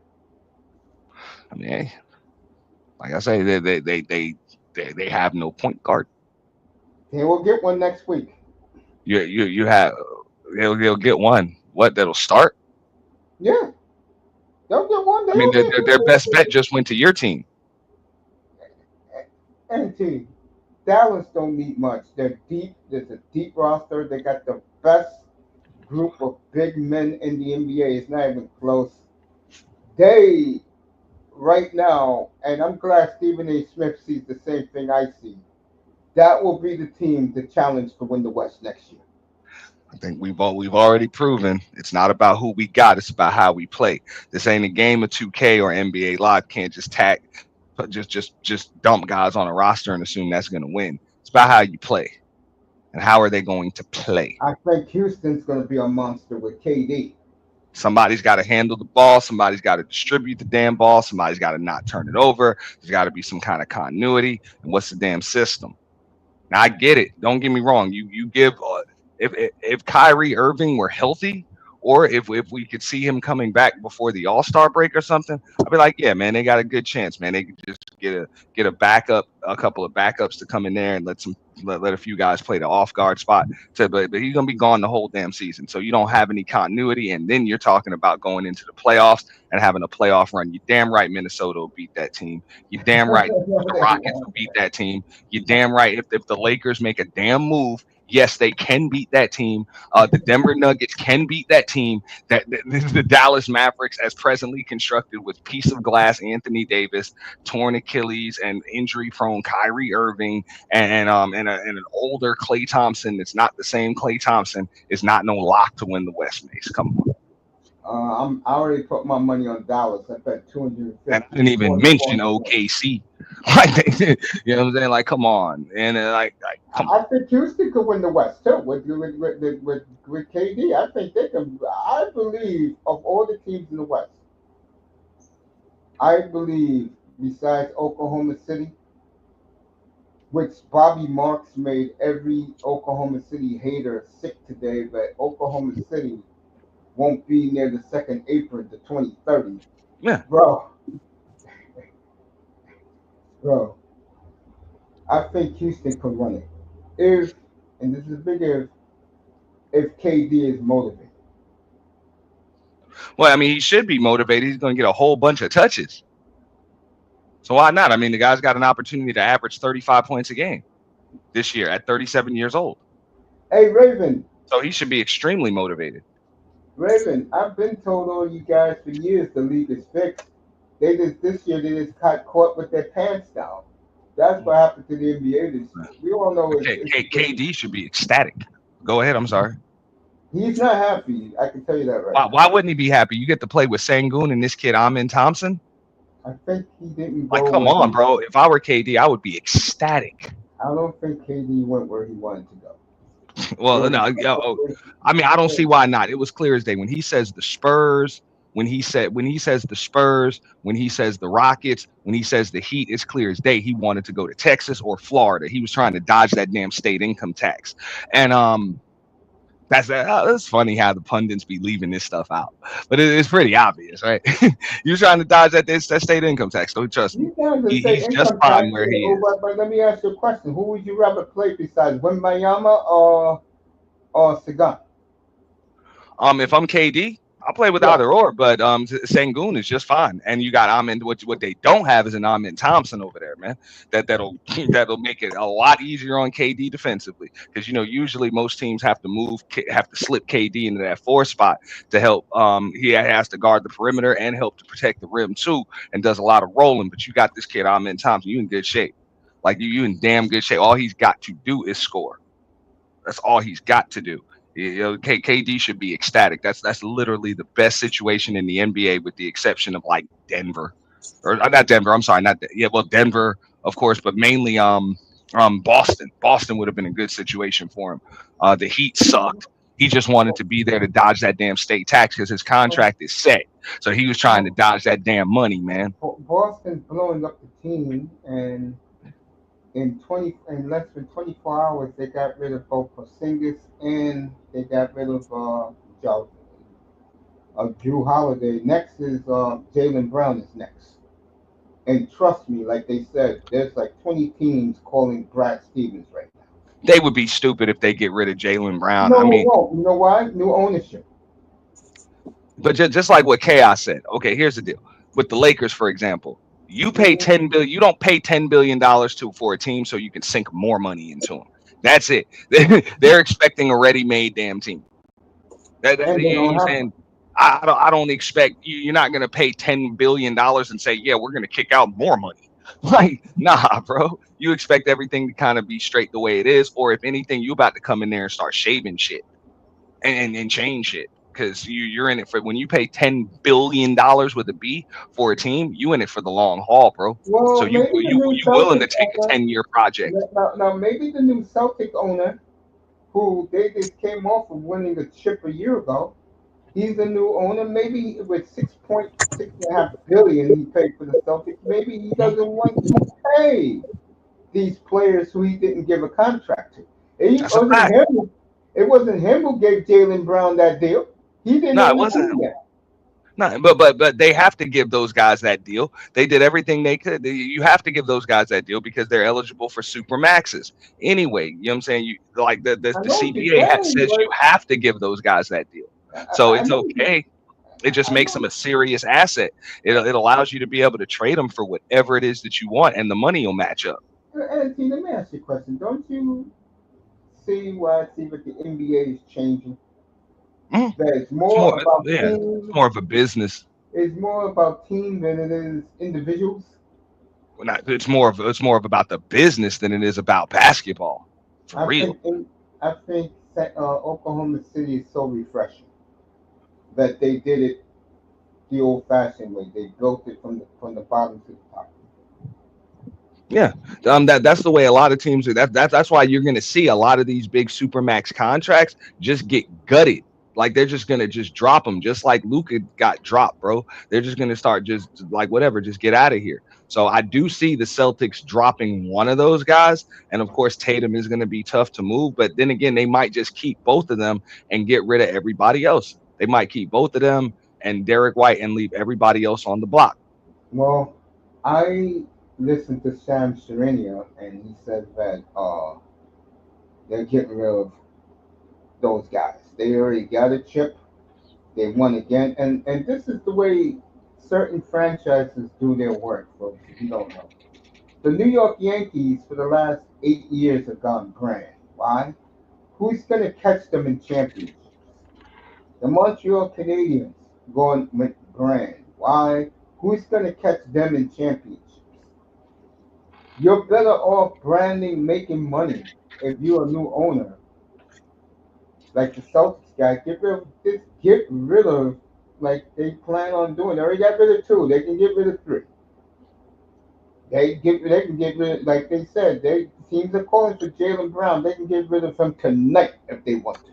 I just say, look, if you are going to get rid of your all NBA superstar, then that's it. Just call it a rebuild. There is no more competing. Like I don't understand that. Like just like what Dallas did. Like who in my lifetime, I had not since the '04 Pistons, and they really shouldn't even count because Ben Wallace was an all NBA player. But other than that, I have not seen any team win a damn title without an all NBA player on the damn roster. Uh, Detroit did. That was the last one. Yeah, Detroit. But I was like, yeah, the Pistons, but Ben Wallace was an all NBA player. And he's in the Hall of Fame too. But I'm just saying he was all NBA like the year before. He was the reigning defensive player of the year like two times already. But he I was know still you. and he might have made the third team all NBA, like just straight all NBA, but definitely all NBA first team defense. So, but just like you said, that's the closest I've seen to just not having like a straight up all NBA superstar on your roster, and that they still had a like a generational defensive player on their damn team. So other than that, if you're gonna trade away your 26-year-old all NBA superstar, you clearly are not trying to win. You clearly don't give a shit about winning. That's all I'm Yeah, saying. that's why At the least new not right owner now. and that's why the new owner is gutting the team. You only need to Yeah. trade Brown, and that's it. He did his job and only paid That's why down. I don't. You're talking about the Dallas Mavericks. I don't think the Dallas Mavericks want to compete, bro. I don't even think they want to. I think they're about to make another questionable move that's gonna have you scratching your head like, what the fuck? What are they doing? Yeah, for real. It's not gonna make sense to me and you. They are gutting that shit, bro. They're like, whatever, bro. We building for the future. All of you old injury prone motherfuckers, get the fuck out of here. You know, I think Dallas is going to be just fine. 'Cause I mean, yeah, if their concern is winning, I don't think they want to, bro. And they haven't done anything to show you that their goal is to win. That's why I'm like what has ownership and the front office in Dallas done to show you they're committed to winning? Wasn't Dallas in the NBA Finals a year ago? Yeah, and then they got rid of their damn All NBA superstar that took them there, Yeah, yeah. They're and all and, and they didn't NBA, even but offer with the their head damn coach an chain, he's a extension. damn chain smoker, out of shape. What else about Luka Doncic? Out of shape, chain smoker, love drinking. Of course, that new woman owner did what she had to do, get rid of his ass. Hey, it's cool. You can get rid of him, but what you get for him? A damn piece of glass that couldn't stay fucking healthy for He'll, 36 he'll, minutes. He couldn't stay he'll, healthy for 36 minutes on a damn. he'll be okay. Like he couldn't stay healthy for which is typical AD. Like, come He'll, on, he'll be all right. Mace, you know this, bro. You don't do stuff like that if your goal is to win now. Like, you don't do that. I Like, like Dallas I'm a just lot. saying, bro. This is a tear down. It's clear as day. It's a tear down, bro. They're about to tear up that whole roster. But what the hell? Why? I Hey, don't know. I you think gonna that see? roster.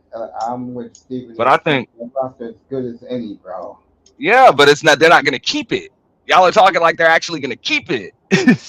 They're not I keeping think it. that team. I agree with you. Yeah, if you keep it together, hell yeah, that roster is scary. But you'll I'll never say see it all right them guys now. play together. You won't even see it. That team has a 5 year window to win two chips. That Right team has a 6 month window to even be constructed together. They're all. I'm telling you that owner is about to blow that shit up. I will agree with you if that were the case, but they're not doing that. And a 5 6 year window, they're not going to keep AD. They're not going to keep Kyrie for no 5 6 years. So that's what I'm saying. There's no continuity. There's not going to be any continuity. At least with the Thunder, just like you said, they have the young guys under contract with extensions and all of that to actually keep that going. The Dallas Mavericks ain't set up for that. You got expired. Them contracts about to expire, dude. I don't know, Auntie. I think And Luka them can guys are keep it old, together. bro. They over 30. Like, I think those, I think those guys will be just fine in Dallas. but they're not gonna be there. That's what I'm saying. And I know it doesn't seem logical, but these Dallas people, they haven't done anything logical.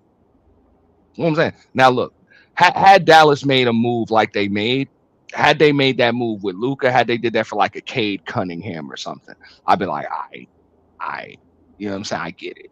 You know what I'm saying? I get it. Um, but you did it for a 32-year-old fragile, injury prone Anthony Davis. That makes no sense unless your goal is to not win and build through the draft. And just I agree with you on the 5 6 year window. It just ain't with these guys. It's going to start with Cooper Flag, if anything.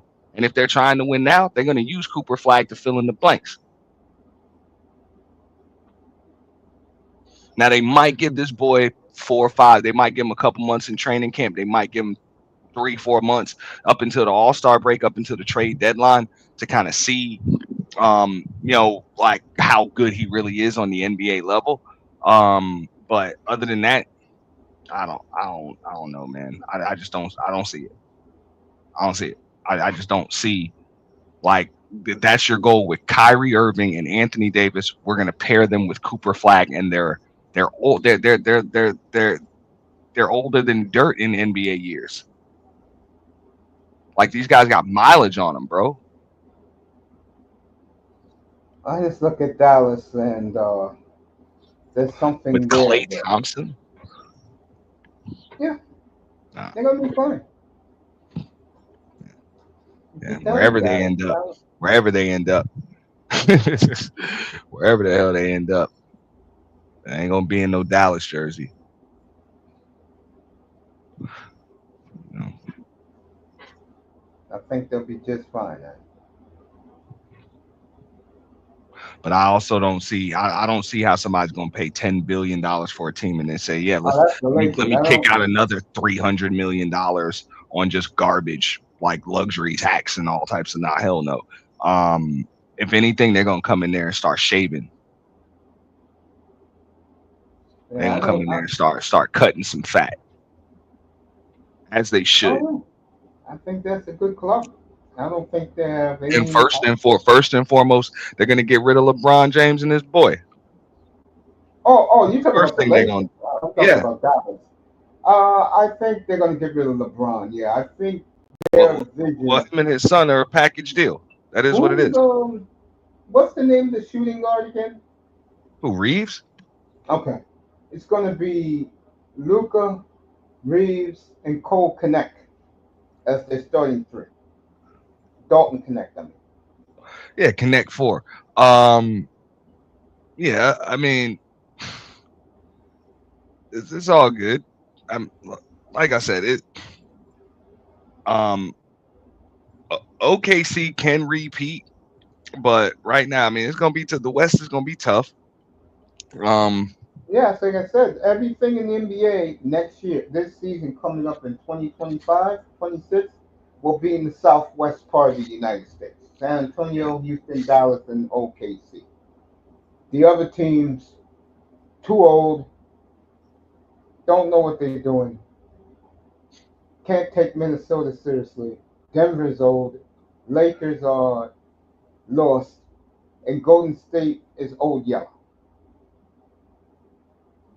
It's a new I era don't in think the so. NBA. I think Steph just pulled the hammy a little early. He just pulled the hammy at the wrong time. But I think Golden State is capable of getting number 1 to 3 seed, probably about a No 2 or 3 way, no seed. way in hell Golden And State's gonna get one or two. They're right where they are now, seventh, eighth, ninth. That's the Warriors. I mean, they were pretty unbeatable from the moment they picked up Jimmy Butler when everybody was healthy and together. They were pretty damn unbeatable out there. That team to me doesn't exist. All I right. don't I mean, think that they team. were pretty unbeatable, bro. I Um, don't take the Lakers seriously. all right, you underestimate the power of that little golden boy. Okay, it changes things. What Golden Boy? What are you talking about? Steph, it just changes things when he's Oh, it's healthy and time on for the him. court. Like I The said, it's time for defenses him and to go. every you can win any game when you have him. What's up, 305? He's old. I don't What's up? understand. What's up, everybody? How y'all doing? We're good tonight, fam. I'm glad you're here before you go on your little vacation. We'll talk. Just stick around. All And right. like I said before, the NBA is changing, man, and it's good that the old yellows, that's LeBron, that's Steph, that's that idiot Draymond Green. It's good that these guys are ready to leave the NBA.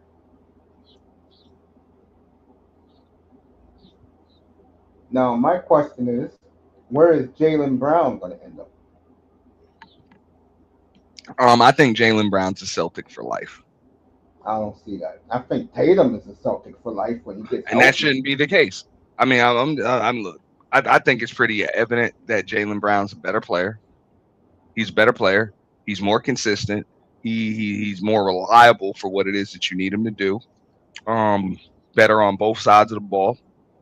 Like if you have to pick one, why would you not pick Jalen Brown?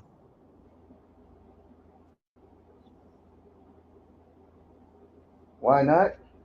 But I don't even see why you have to pick one. I think those are two formidable wings. If anything, You got the rest of the team, and you build the team around them on some Jordan Pippen type stuff.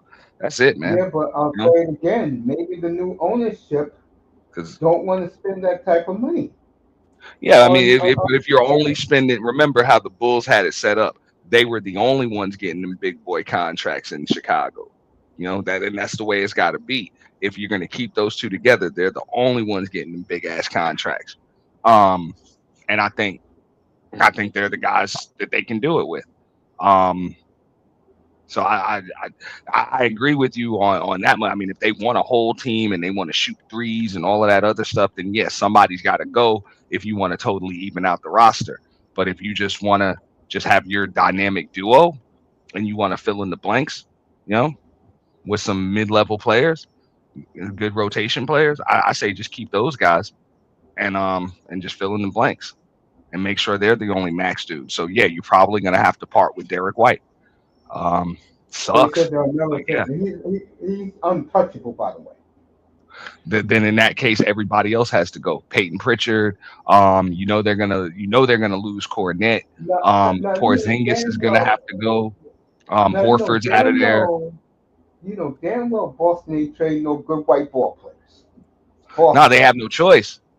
I'm Well, just yes, they saying do. You get rid of Jalen Brown, and the only person on the team be making money will be Tatum next year in bro, 2026, if you 27.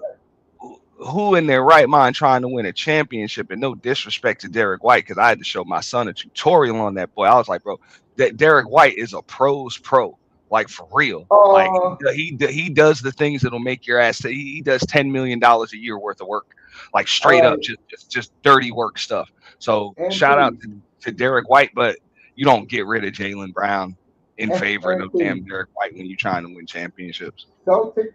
Here you go. The report. I'm reading it right here from the NBC Sports Boston. That's the team that does the Celtic game. C's trying to trade up for a lottery pick, eyeing the Lithuanian kid from Illinois. What did that tell you? What does that tell you?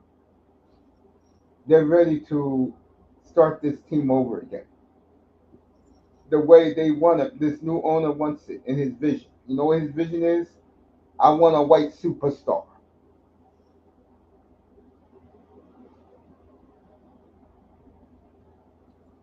And I've been saying this for the longest, and people thought I was joking about this. These NBA teams, their fan bases, they want white ball players that can play. I mean, we all know the NBA, and I remember when who was our boy used to come to him, Mr. Miami? Uh, Coach, I used to call him the game show host. He lives in Dallas, Yeah. and he told me 4 years ago, those billionaire owners sitting there with Mark Cuban, they want a white guy, just like Boston, Auntie, just like Portland, like Utah. That's where Danny Ainge is under fire right now. These teams, Stephen A. Smith admitted it. These franchises in nowhere places, they want a white superstar. They want a low maintenance superstar. They want a That's white what they boy. want. I wouldn't say a white superstar. They They want a want a low maintenance. white boy. They don't want the headlines like Zion Williamson got and stuff like that. They'll take a yellow one. They don't have to be white. They'll take a yellow. They'll take a high yellow one, or they'll just take a shade that just happen to have a white wife. For real, they're like, hey, you don't have to be white. You got a white wife? Cool. Yeah, We'll take a Halliburton. We'll take a Shea. We'll take a I will promise Julius you Randle. something. You know what I'm saying? Yeah, hey, you got a white wife? Good enough. I will tell you this right now. Utah, I don't know about Utah, but I can promise you, Portland will take a white ball player tomorrow with the 11th pick. And Like I he's going said. to be a guard because they're not happy with Scoot Henderson and Shaedon Sharpe. That's why Drew Holliday is there now. And their fans, I listen to it every day out in Portland, the radio station. I know those guys personally. Every day they start off their shows out there with, we need to get a white ball player out.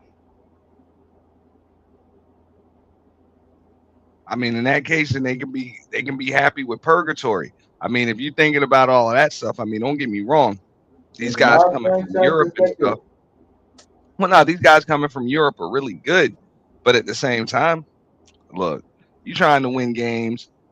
Look at teams like O.K.C. for example. You got Chet, you got Caruso. Hartenstein don't even count. He a brother, man. Um, his daddy black. Nah, Okay. the guy they Hey, had, and they won without him, but I love him as a talk about basketball. Josh Giddey. I'm a huge Josh Giddey guy. Don't end. That's, Hey, but it was a perfect move for them. of course, they got I, another I like white guy, Josh. Yeah, I like Caruso. Josh Giddey too. But great instincts for a ball player. Hell Um, yeah. so I like Josh Giddey, but I mean it was perfect, bro. Like Caruso, just a perfect seamless fit, dude. And folks, I'll say it again, all you casual NBA fans who didn't watch because LeBron or what Steph wasn't there, get used to the names SGA. What's my man? Um, what's Lou's name again? Lugans Dort. Yeah, yeah. You get used to Dort. You get used to Williams and Chet. Get used to those names, folks.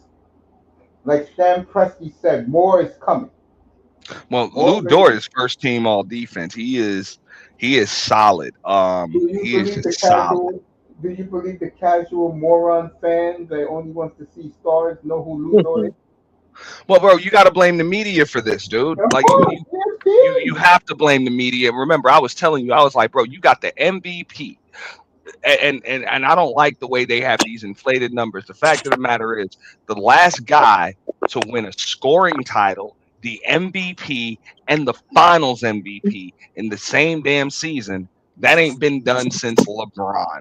No, I'm It's sorry, not not, even not LeBron. LeBron, Shaquille O'Neal. That has not been done since Jordan. No, no, no, no.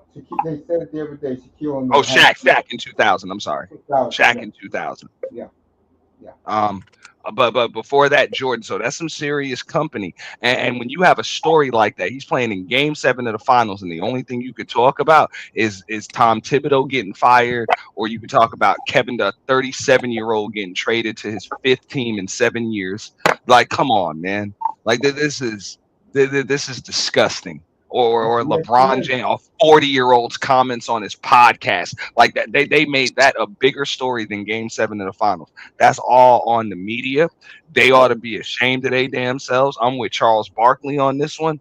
Yo, y'all did this. The ratings aren't in the toilet. We critiquing the game during the regular season. I get it. These guys don't want to get hurt, so they shooting threes and all that stuff. But O.K.C. should have been got their just due. The Knicks should have been talked about, not just for the controversy and drama, but for how they were playing all season. And the Pacers damn sure should have been talked about leading up into the playoffs because they came in hot.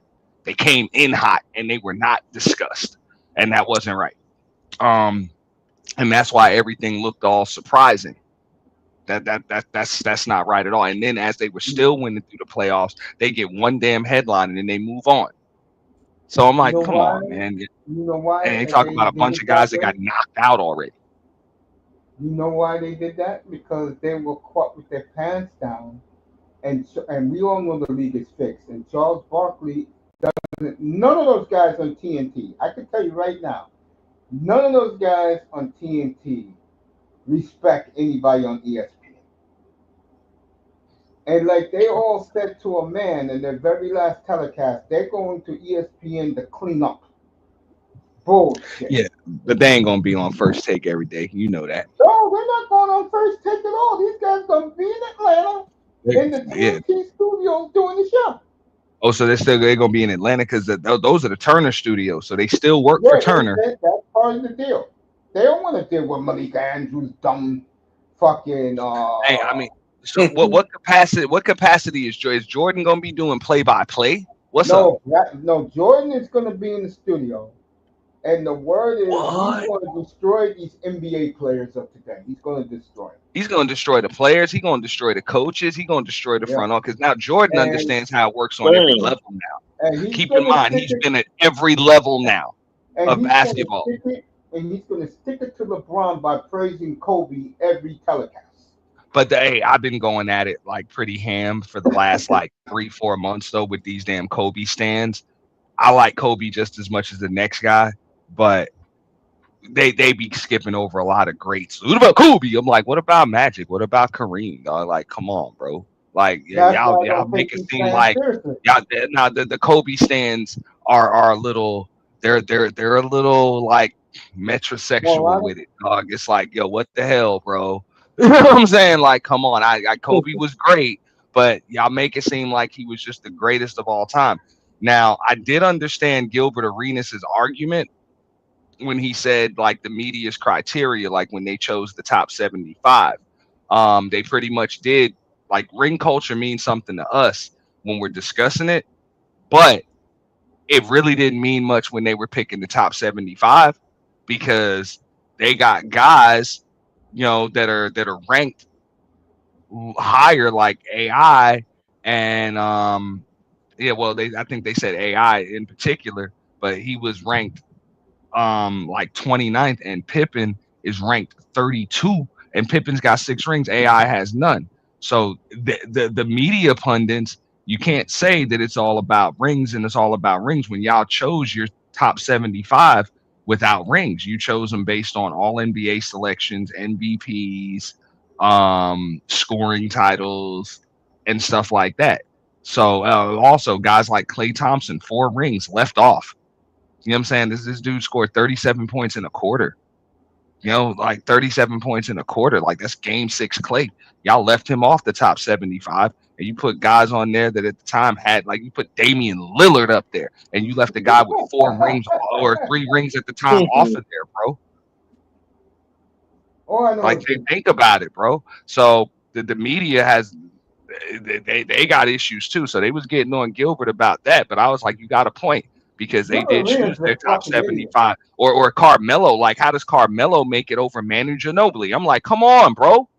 Well, you know they're Come biased on. to Like, their I'm like, players, what so accolade does Carmelo Anthony have with the exception of them damn gold medals? And luckily for him, he was on Team USA. But with the exception of them gold medals, what the hell do you have that Manu Ginobili ain't got? that's the way Better it than is. you. Like, come on. He ain't got times 5.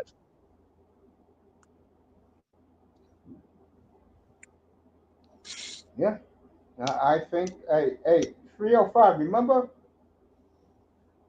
I didn't I'm even right know here. that.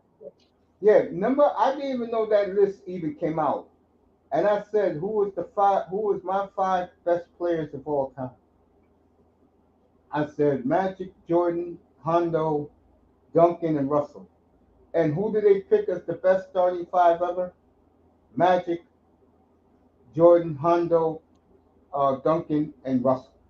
But that's different though. A starting 5 versus just the best 5, that's different. That's That different. is the best. That is the I'm, best 5 of all time. There's no but question. okay, so And I'm gonna tell you and the I reason can't why. argue with you. I knew that, and granted, Havlicek might not be as high up on my list, but as far as just the top 5 all time, I said that. Look, my top 3, and you could put them in whatever order you want. That was Jordan, Kareem, Russell. Okay, but Okay, here's right the there. reason why. And then 4 and 5, Magic was by itself at 4. And I know people hate to say it. I'm not a LeBron. I don't like LeBron. I stay shitting on LeBron, but I got to give LeBron that fifth spot by himself, bro. No, I'm gonna tell you why they And I'm picked talking those about five. career wise. I'm counting the career, Yeah, the career. totality Yeah. of career. Again, Havlicek and Kobe Bryant, the only 2 players in the history of the sport that stayed with their franchises, was there when the 2 franchises rebuilt and won 2 championships without their great teams.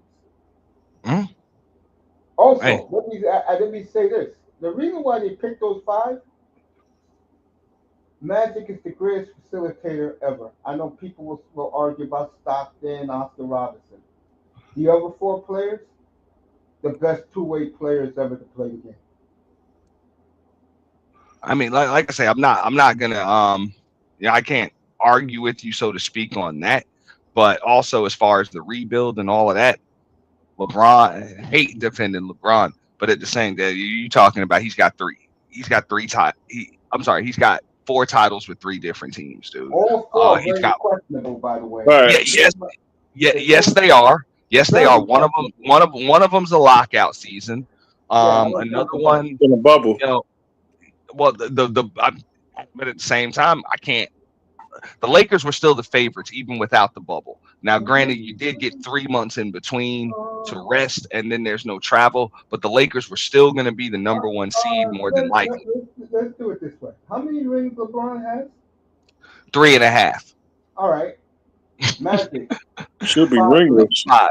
Nah, No, LeBron's got no, 4, but Magic, Magic's got 5. Magic's got 5. Magic 5, Jordan 6, Hondo 8, Russell 11, and it should have been 6 for Duncan, maybe even 7, but because But David it's Stern is 5. a It's favorite, 5 legit. it's 5. But Hey, that's the point. They all got but more Mace, rings. Mace, Mace. 5 titles, 3 Finals MVPs Yeah, and that's why I don't take LeBron seriously. for Duncan. Don't Yeah, forget no, about that's why I don't take. Hey, 3 Finals MVP. That's why I said Tim Duncan and Kobe Bryant. I have them at number 7 and number 8 on my list of top 10. No, Duncan for me is easily top I 5. have him a slot above Kobe Bryant, and that's only because they both have 5. But Kobe's only got 2 Finals MVP. Kobe was only the best player on that team for 2 of them. Tim And no Duncan, the disrespect, best and player. he's only got 1 MVP. Tim Duncan has 2 of them. Tim Duncan's the best player in the 21st the century. Twin Towers. And I would agree with you on that, but these Kobe stands wouldn't. I don't pay These Kobe Kobe Bryant stands no will attention. these Kobe stands will come to your house, bro, I with don't their pay them no attention. pitchforks and tiki torches, bro, and voodoo dolls. If Uh, you that's not going to scare me, bro. I've seen all these players. That's the advantage I got over. I've seen all these players. yeah, no, don't get me wrong. And I get it. They feel about Kobe the way like I feel and the way Chaos would feel about Jordan. It's like, bro, you grew up seeing it. Like, and I'm like, bro, Kobe Bryant about 2 years older than me, 2, 3 years older than would have been 2 years, 3 years older than me. So I watched his entire career. Trust me, Kobe Yeah, was the coolest one. You know what I'm saying? Taking Brandy to the prom and showing up. And bro, when we heard that, you remember when we heard that story, like for real? Your parents had to sign your contract. Like you really got to live that dream. 17 years old, you shooting up for the Lakers. Like that was cool, bro. I can remember when that happened, bro. I was in ninth grade, bro. all right, so I let was me like, ask you yo, this. Y'all out of school. Yeah, let me ask mhm. you this. Because I'm a big fan of his. Like I think 17 playing for the Lakers. Oh, that's that, tight, bro. yeah, Hey, I'm no fan. I respect Brian. I'm not a fan of Brian, but let me ask this question.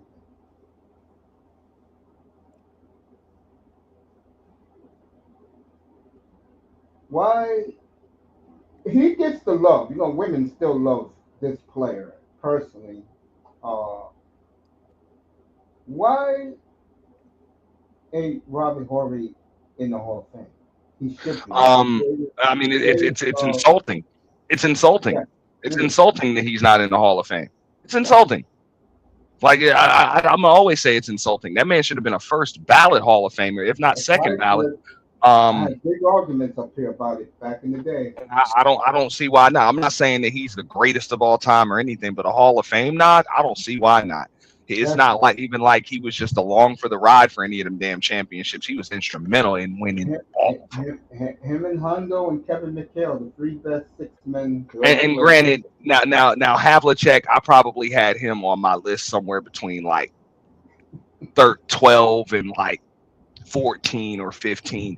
Now, granted, Mace might consider that disrespectful, so I might have to No, I reevaluate don't. You know when you're why? talking about No, I'll tell you Havlicek's why. career. Yeah, In real life, because he had a hell of a career. I'm not gonna lie. no. In real life, Hondo is not in my top 5 ever in real life. Like what I'm saying is, I would put other players over Hondo. Yeah, But none of these guys, but these guys talk about Brian ain't better, LeBron definitely ain't better than Hondo. Okay? You wanna know how great Hondo was? Hondo can guard the 3, the 2, and the 1 with no problem. He was the first lockdown. yeah, but post merger, I don't know, bro. I don't And know you know post what else merger if about he was Hondo? guarding them dudes. For You wanna know what real. else about Hondo?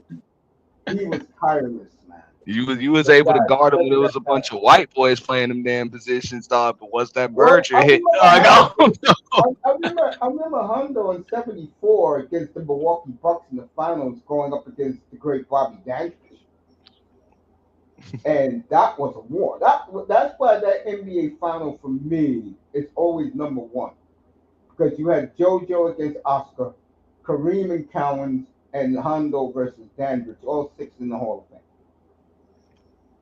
All yeah, six. I mean they need to restructure the Hall of Fame. I've been saying they need a Hall of Legends. No, they need to make a Hall of Legends because you're letting anybody into the Hall of Fame, and there are certain guys that are just above everybody, um, and that should literally be probably like one player per decade. You know, That's it, man. That you should get be one player per decade, you get these guys getting on me. and you can make one exception for the '80s, and you can put two in there. I think the '80s. Let me And tell you. maybe the 2000s, and you can put another two, which would be maybe Kobe and Tim. You know who else I And would I put? would give LeBron and Steph the 2010s. Um, Jokic right now in the 2020s. Not even close. in the 2020s, yeah, Him and you PG. would have to go with Jokic in the And Tim. 2020s, no doubt. Um, no doubt. But that's all I say. And that should be the Hall of Legends. But because the Hall of Fame is just, bro, You like know who you're forgetting in the 2000s? You know what player you're forgetting? And I will put him there because I saw him live perform in the O.K.C. Arena in Seattle back in 2007 when he got traded to Denver. Allen Iverson is definitely in the top three of greatest player in the 2000s. There's no and question. I and, don't. and I have no problem with AI. It's just No like I question. said, bro. It's that hardware, bro. You I got know, but I don't look at you. hardware like people do. I I'm look like, at with my eyes, and I no, look. no. We're gonna go with the eye test when you're talking Yeah, about the most talented guys. Yeah, I think you would have to restructure the entire list. I like the way Gilbert broke it down though. look what Today where that he's clown like, said. look. He said straight up, like even if you were to, let's say you strip the rings away, like pretty much the way that they picked the top 75, you strip the Yeah. rings away and then you go by MVP, scoring titles, all NBA selections, stuff like that. Jordan still got it. Like Jordan is still up there better than every damn Oh body. yeah, it's not even You close. know, like, It's you know Jordan what I'm saying? Even Cream. if you stripped his rings away, Yeah, he would it's still Jordan be, Cream. they were like, because he's got like 9 more scoring titles than anybody Yeah, else. and that's what I I said. think If the you only strip person away the close to wings, him is like Kevin Durant that's yeah, close to him in scoring titles. if you strip away the wings, it's Jordan and Kareem by themselves. If you strip Mhm. away the wings, there's I, no question and, about that. and Wilt, Woo! how do you leave now? Now, granted, though, when you're talking about Woo! Wilt, bro, with the scoring, Let me say this about Chamberlain. God bless his soul. He couldn't beat the Lakers. I mean, excuse me, he couldn't beat the Celtics. Then he loses to a gimpy kneed Willis Reed that made Willis Reed famous forever. man, come on, we had a squad, bro. It But wasn't just then Willis Reed, bro.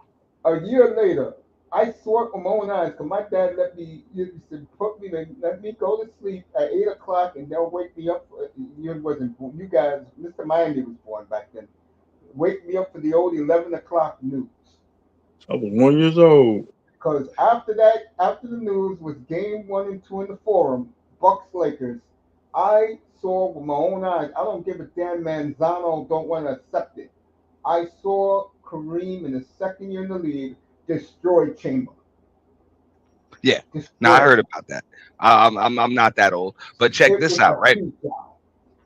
Okay, it was bad. Check I this out mean, though. But if you're going by even the eye test or even the yeah, other things, like yeah, there are two guys that are going to be left off that are never going to get the due they deserve. Number one is Dr. J that's because his true. ABA numbers are never going to translate. If so, he's got an argument for the GOAT, like a real legitimate one for the GOAT. You're talking about points, titles, all of that shit, bro. You Okay, know, who's the other one? MVPs, everything. And then the other guy, just straight eye test. Man, Yeah, what's up with Bernard King, man? Well, we all know what happened to him. So Dang, heard that You name know a what I'm saying? long I'm like, time. we know yeah, what but you happened to know what him. I'm saying, man. It's like who's gonna have a better game than Bernard King in his prime when you on the court with Bernard King? I'm not going to argue with it. I saw it, Straight so I'm up. not going to argue with You you. know?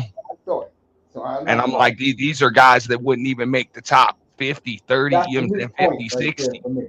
That's a mute point. I give you that one. I mean, well, the Dr. J is gonna make the top 50, Oh 75, yeah, yeah. King whatever. was, I But mean, but he's Dr. never J was gonna be there. up as high on the list as he should be.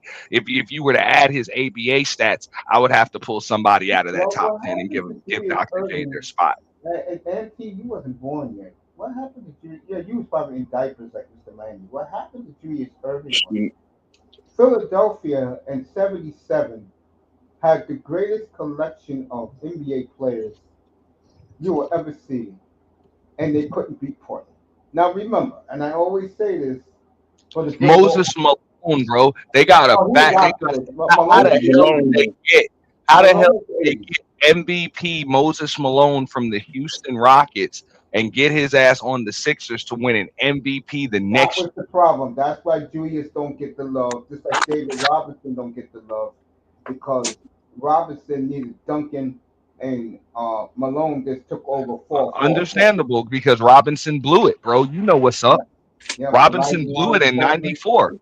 That's it. Robinson was supposed to win that. Remember, the whole NBA was up for grab in Yep. '94 and And '95. It 95. was up for Yep. grab, and And he he blew it. blew it.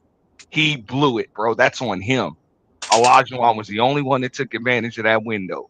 So that is what it is. Yeah. I'm not arguing with you.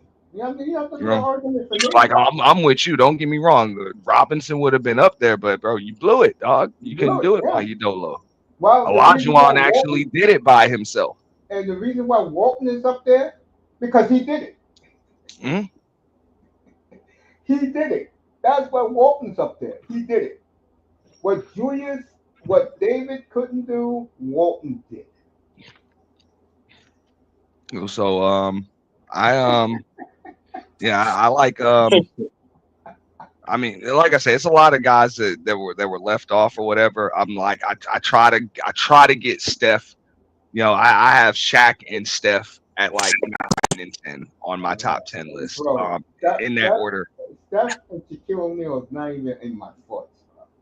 And come on, bro, 3 Finals I'm MVPs from older, Shaq, four dude. rings, three I'm Finals older. MVPs. Dude, I'm older. I've seen more. Trust me. So that now you're talking the eye test, Shaq. Like, I'm come on. talking facts.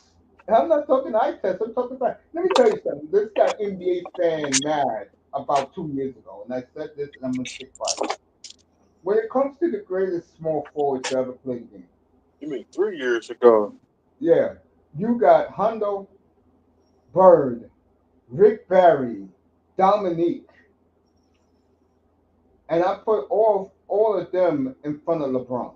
And this man You lost don't even his put mind. LeBron as the fifth best small forward, not even as the fifth best small forward. I gotta think about it.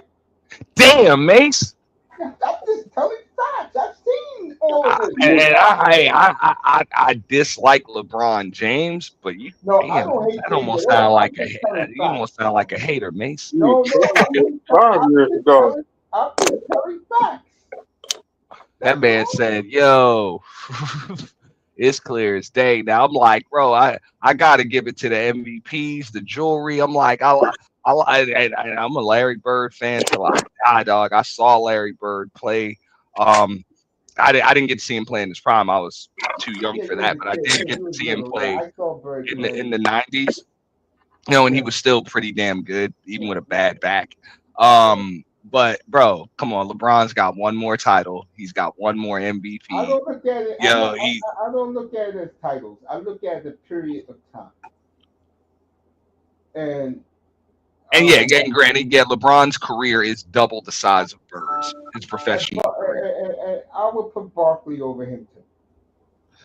Barkley was a power forward, man. I would put. I would take LeBron over that scumbag Pippen. You would take LeBron over Pippen? Hell yes. Nah, I wouldn't. I wouldn't. The hell up out of here, bro. Your point Pippen guard's is gonna so give LeBron overrated. that work, What did Pippen do in Houston without bro. Jordan? Nothing. Bro, What did he I'm going to play tell for? you what Pippen was able to do. Pippen What, was able to guard Magic Johnson, and how old Magic Johnson LeBron was? James couldn't. LeBron James couldn't guard an old Magic Johnson. Now, young LeBron Yo, James couldn't Pippen, guard an old Pippen, Magic Johnson. Pippen, yo, Pippen is not even a foot to me, bro. And that's I'm what just saying. started that Hey, argument with me and these guys about Pippen with Hondo, bro. Pippen and Hondo will lock his ass down so fast, bro. It wouldn't be funny. Pippen to me is a joke. To me, he was, as my man said a couple of weeks about the Maple Leafs, to me, Pippen was a passenger, bro. Let me ask you something. If Pippen's so great, how many 30-point games did he have in his career, Auntie? I think you could count them by less than both I hands. mean, nah. He had more of them in I don't '94 know and about that. '95. Definitely more of them in '94 and Also, '95. Pippen's a But I'm quitter. not going to hold that against him because Michael Also, Jordan Pippen's was a shooting quitter. 30 something shots a damn game. Also, Pippen's a quitter.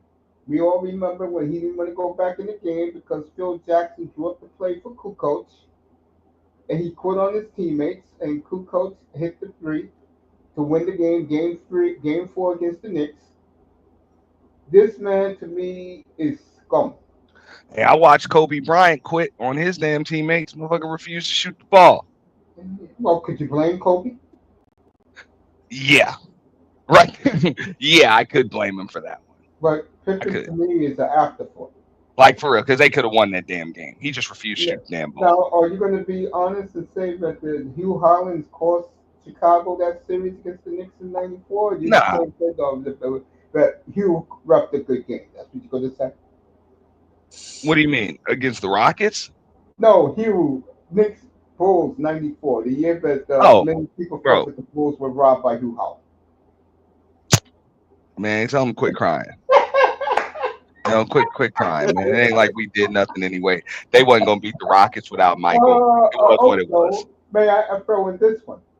Like Reggie Miller feels about Mike Mathis, Game 7 at the Garden with that bullshit call near the end of the game that gave the Knicks that Eastern Conference title with Ewing hitting two foul shots because Mike Mathis couldn't call a game straight and be put in front of him. Remember that? '94? Yeah, it's all But good, but that didn't they happen, man. missed it. They That missed the didn't call happen. next year when Reggie knocked the damn Craig Anthony down, knocked him to the ground. Well, So Hugh had to swallow. I mean, excuse me. Mathis had to swallow the whistle in that one. He know what he did in Game 7. that's what Reggie I'm didn't saying. know I him. mean, he just let Reggie just run his ass over, bro. So I mean, it is what it is. They used to miss a lot of calls back then, bro. I ain't arguing with you because you're telling the truth. That's why I'm not arguing with you. Man. You know It just that. brings me Dick back to my Bavetta memories. Man. used to. I was big in the NBA back in the 70s, 80s, and 90s, bro. So yeah, I can't argue that. I'm just bringing up bad memories for me. I lost a lot of money on this. Bro, trust me, I got some bad Knicks memories, dog. I remember 8, 9 guys getting suspended in the same damn night, bro. And that's the only time to this day I seen them have to divvy up suspensions across like 3 games in the playoffs. To this day, I've I never seen can't argue nothing that. like I that. can't argue that. I've never seen anything like that, bro.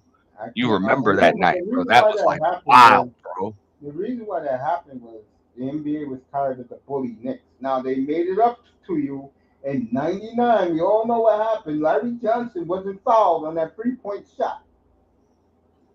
Yeah, I So mean, he still got to make the shot though, bro. yeah, At the end of the day, dog, you still had to make the shot. And it's and, all I, good, bro. and that's what We it had get. Sprewell, who And that's what. doesn't get enough respect in Nick's Well, you lore, know why he doesn't get the respect. and he deserves a lot because You know why. even the Knicks fans, when they're like they're going on this run, I'm like, dude, like respect what got you there last time. Like a guy just came in and was instant energy. Remember, that was Sprewell's first season with us, man.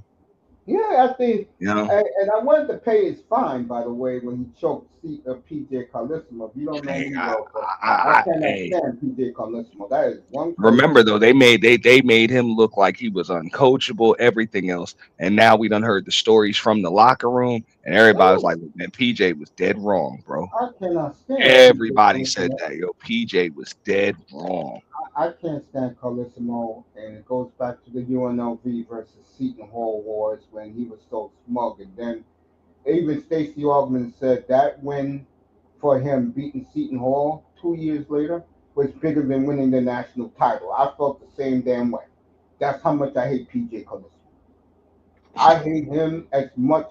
Matter of fact, I'll say it now. I hate him as much as I do Gino Auriemma. What did that tell you? Mr. Miami silent. He's I'm right here. I'm sitting back chilling. I know, man. The auntie is silent when I said that. Then there's certain coaches I can't stand. Okay, and then there's certain coaches I love. Like I love Becky Hammond, and I hope this new ownership group, whoever buys the Blazers, will make her the head coach and get rid of Chauncey Billups. I'll do that in a heartbeat. But anyway, I'm glad me and Auntie's talking about old memories like this because the NBA is not like this anymore. And I don't Nope. want to hear these people talking about Cleveland Golden State. We all know that was fixed.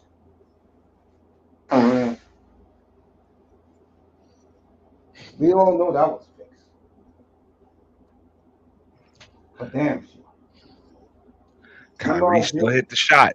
Like I said, you still got to stop them boys from putting the ball in the basket. Damn shame, bro. Mhm. If the Knicks get a bench, I'll pick them to win the East again next year. And shout out to Big Task at You don't have hand. to get a bench. All they got to do is play their bench. We'll be all Nah, right. they need to get some better. They need an upgrade in that bench. Bro. I saw it against Indiana. That bench is fire. And I'll say it again, folks, and you people think I'm crazy. Rick Brunson will be named the head coach in September, Labor Day weekend. They'll just do it very quietly. Knicks fans will accept it because they So love you this. really think they're going to go into training camp without a head coach? Almost. Remember, Jimmy Dolan's back now. He cares more about the Rangers. You think he gives a damn about the Knicks? As long as the Knicks are selling out and making money, Jimmy doesn't care about them. He cares about that damn hockey team, though. You never, let me say this, this is the truth. You never see Jimmy Dolan when the Knicks were bad those 20 years write a letter to Knicks fans. Every time the Rangers have a losing season, what did that bastard do? Write a note to Ranger fans.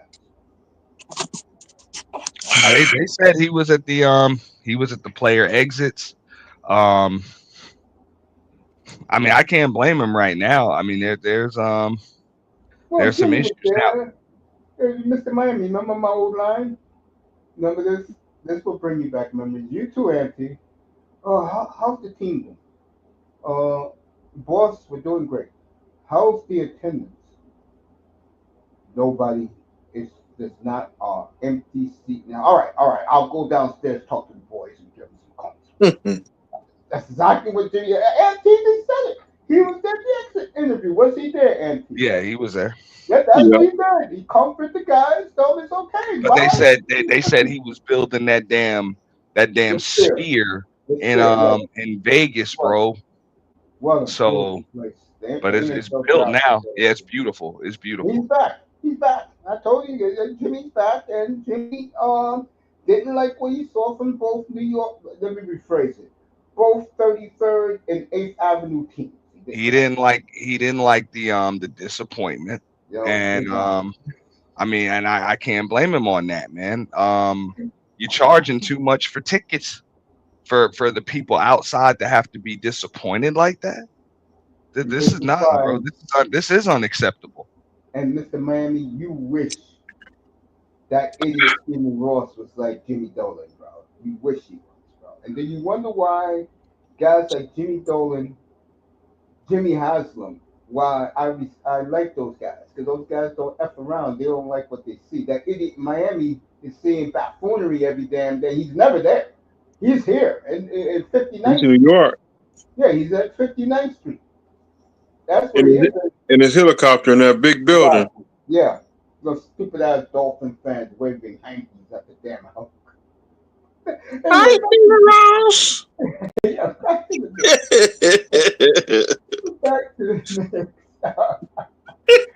But Stephen A need to mind his damn business. Don't talk no Knicks business. You don't know what the hell you talking about. That being Stephen A. Smith. Um, Nobody in the Knicks organization talks to his ass. So that's why he's over here demanding explanations. Don't nobody owe him a damn thing. You're They right gave about the that. explanation they needed to give, which is they're committed to a parade and a confetti shower. That's it. That is the explanation. Might owe you a damn thing. Um, you know, Can't stand Stephen A. Smith. this man don't even watch basketball games. He be playing solitaire. That's what I heard. They caught him. Nah, bro. They got the shot of him playing solitaire during the damn finals game this past year. Dang. Sitting up there playing damn solitaire. And he said, if anybody got a problem with it, kiss my ass. I do this all the time. It's like no wonder you don't know what the fuck you're talking about That is because true. you He play doesn't know what he's talking solitaire about. instead of watching fucking basketball games, asshole.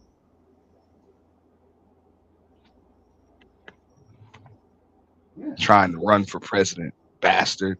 He introduced his daughter to America over the weekend. Yeah, no, I mean, I did a little excerpt on his fiance. You know what I'm saying? His soon to be baby mom. I think she's pregnant. She about to pop any minute now, so he about to have another one. I mean, shout out to him for being able to keep his private life private. You know, I Yeah. do respect that. I But got nothing against Stephen A. no, I've met Stephen A. before. He he's approachable. He's a good guy. I mean I don't know him personally, but I got I know what some you're some saying. tickets, and he was like him and his brother looked just like him, just a darker version, just darker version of him. But they probably sitting just a few seats away from me at a couple of Heat games, and just real cool, bro. You walk right up to him, you know, he'll talk to you, you know, approachable dude, man. Our boy Approachable dude. Icast got a 10-minute interview with Tracy Rooks a couple of weeks ago. We were Aaron right Wiggins got a ring. Aaron Wiggins is bro. That dude had 40 off the bench this past year. Aaron Hey, Wiggins did. I tell you, Sleep when on you him, can man. get He's a good player. when you can get Tracy Rooks for 10 minutes, you're the man, bro. You said Taylor Rooks? Yeah, the one that's gonna be doing Amazon NBA in the studio. It's gonna be her job, Oh yeah, basically. that chick fine for real. But Hell yeah. the She gorgeous. You gotta be a goddamn fool to say that one. And you that's know who how Kevin long niggas Durant are. was sitting with when he got the news. Yeah, you know how these niggas are. These niggas be acting stupid when it comes to women like her because they can't get no ass. Well, the NBA players don't give a damn, bro. No, I'm not They talking about they NBA they players. they I'm talking they, about they the begging average. for their next scandal. Yeah, I'm talking about the regular Negro who complains about the sisterhood. No, I'm good, bro. You keep a Taylor Rooks, bro. You don't want a Taylor Rooks, bro. Hell, Having a Taylor Rooks is like having a Joy Taylor, bro. She will fuck your life up. Don't even bother. Don't even bother, bro. Damn. Don't even, bro. Ask Earl Watson. Earl Watson was the dude that Joy Taylor was engaged to. yeah, I remember they were together You know like what I'm a decade ago. I saying? remember And that. I think it was the CEO or whatever of Fox ended up having to Yeah, pay for that damn wedding because Earl Watson had to call it off because she was screwing the damn CEO. He had to yep, pay for the wedding yeah. after it was called off and already paid for. You know what I'm saying? And had to give Earl Watson a non-disclosed amount of money. Shout out to Earl Watson. I always liked him, man. I always did too. UCLA. I remember him and Damon Stoudemire back in the mid '90s. Arizona and UCLA, those wars with those two teams. You know, but So yeah, remember, man. I'm a So UNLV fan, so you, I never left my UNLV, and I'm pretty excited about this year because this head coach said he's just gonna roll out the balls and let them run and gun. and it makes back to the NBA, right? I Yeah, hate to sure. say this, but well, not even back to the NBA. Stephen A. Shout out to Stephen A. for finally getting his damn get back on that chick Michelle Beadle. Okay, got her Oh yeah, kicked right I the hell heard off of damn satellite radio. Yeah, it took about a decade, but he got her. Okay, that woman hates men. yeah, but for She him to really get, hates she got men. him. Now don't get me wrong, he was wilding on the Disney Network, just saying what the hell was on. But I don't give a damn, man. That man had to apologize. He got suspended for a week. All of that stuff. And she ain't even ESPN no more. And got her ass bumped her right out of that damn slot on XM. Like, that's what's up. And she got a pretty decent podcast too, with her, Lou Williams, Chandler Parsons. You ever check out that podcast, bro? Nah, but I know It's not a Chandler bad. It's Parsons. not a bad podcast, bro. I'm not a Michelle Beadle fan, but bro, she's actually not a bad analyst though. She's not a bad analyst at all. She does know some basketball. She actually does know a little basketball, but she's up there with Chandler Parsons and Lou Williams. And I know that before DeMarcus Cousins got into his stuff, he was on there with them last or a couple weeks ago, about a month ago. And they usually have some pretty good guests, so it's a decent You, you, podcast. Decent you, podcast. you know, Dusty got me on with Jeff Teague, and Jeff Teague. Who's the two So other Dusty, guys I with said, Jeff "What's Teague? up, man?" Now, those are his boys. I don't know who they are, but Jeff Teague's podcast, I think his podcast is better than. I think he's got probably the best one with all of the ex NBA players. Um, those Miami boys. I know Shane Battier and Mike Miller and Udonis Haslam have a podcast too. That's not bad, but when they run out of Heedle stuff to talk about, it'll probably dry up. I Um, like. I'll be real with you. I like all the smoke. yeah, I don't. They flip flop too much, but I got Of you. course, no, no. Yeah, I can understand. Dudes don't lost respect for both of them when they had that Indian on. Yeah, they had Camilla on. It's just I don't know. It's just they placate to the guests too damn much. Um, You think they placate to Reggie Miller too much? well, no, I mean, Jack and Reggie Miller. They malice at the palace together, though. So they're like brothers. You know what I'm saying? So I can understand that. Um, but it's just they placate to whatever damn guest they have on there, and that's what I don't like. It's like, bro, if you're gonna have people on your podcast, like there should be an argument somewhere, bro. Like you can't just agree with all of that stuff. That's one of the reasons why Gil's Arena does the numbers that it does, is because you never know what the hell is gonna happen. The motherfuckers Gil's don't agree Arena, with each other, man. I don't know that show. I don't know. I You don't know. know. Hey, Brandon Marshall still got his show on his podcast. Nah, man. You know what happened to that 305. You know what happened to that show. And you know what's sad? What's up, Jim? It's good to see you, family. You know Ryan what's Clark sad ain't about bad that show? either. Yeah. I You know do what's I do sad? like the pivot. You know what's sad? Yeah, that's the one I was about to Yeah. bring up. Those three left him because he was crazy, psychologically insane with the outbreaks he had. And look, 3 years later, who's blown up? Those three, and The he's forgotten. pivot. When Omar Kelly turns his back on you, you know it's bad. Yeah, but at the same time, it's nice when you got ESPN backing you, bro. That It, lady it, left too. it makes it a lot easier to pump up them damn podcasts, bro, when you got ESPN and you got Fox pushing it for you. I think that lady left too. The cook. Of course, he ran her off. I tell you that last day with the And coach. I'm glad they checked RG3. All right, shout out to Ryan Clark checking RG3. He ain't never like that anyway, man. Anyway, you know what? I hate to say this. I understand why RG3 said the things he said because we're all tired of that witch. Okay, that said, I think RG3 handled it in a classy way. Ryan Clark, of course, have to be. I'm the big safety. Yeah, no one goes through me. All right, now that's where I've been giving you pushback, Mace. Right now, I don't think. Okay, I didn't like Ryan Clark's whole premise of going at RG3 because of what he said, but I didn't agree with what RG3 did. RG3's whole purpose for doing that, in my opinion, all goes back to them damn cornball brother comments from Rob Parker. He had issues with some dudes on ESPN. He's had issues with guys on his team ever since he believes that nobody ever saw him as that quote unquote cornball brother until Rob Parker said something on ESPN. But RG3 is such a damn idiot that he doesn't realize we always saw him like that. We always knew that. You was just a dude with plaits in your head.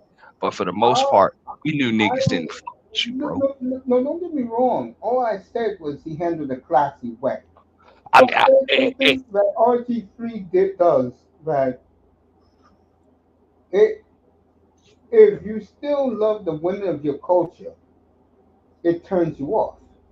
And which Ryan Clark does. And what he does a lot is he loves to showcase his wife all the time as, this white queen. Does that a lot, RG.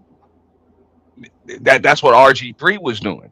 And That's what and I'm that was saying. Yeah, he that's always why does that. I didn't like that. And he used that as an excuse to kind of get back at people that have been calling him that. Because even if you listen to the comments, they really wasn't bad. He said that the Reese chick, she hates that chick. She was gonna suck her punch. And it's like, bro, come on, you making stuff up. That's normal basketball stuff. Well, Like well, well, well, one here's the thing. person gets hit, the other person throws themselves to the ground to try to sell a foul, and then you buck up and you draw at the other person. That happens all the time on RG3 does, basketball. I So mean, excuse me. so he Uh, embellished like crazy to try to make that woman look a certain way, and it just really looked bad that he's got the frozen princess behind him sitting there while he's saying Damn. this shit. That's why it looked bad, bro. You know what I'm saying? So I can agree with that. It's like, bro, come on, bro. This is why we call you the cornball brother, homeboy, because you didn't have to do that. And your reasons for doing it are just like these dudes on the internet. You know what I'm saying? You really you're not defending the sport. You're not defending sportsmanship or anything. You're really just defending what you believe is your God given right to screw white women with impunity. And that's cool if that's what you like, but don't try to make this about that.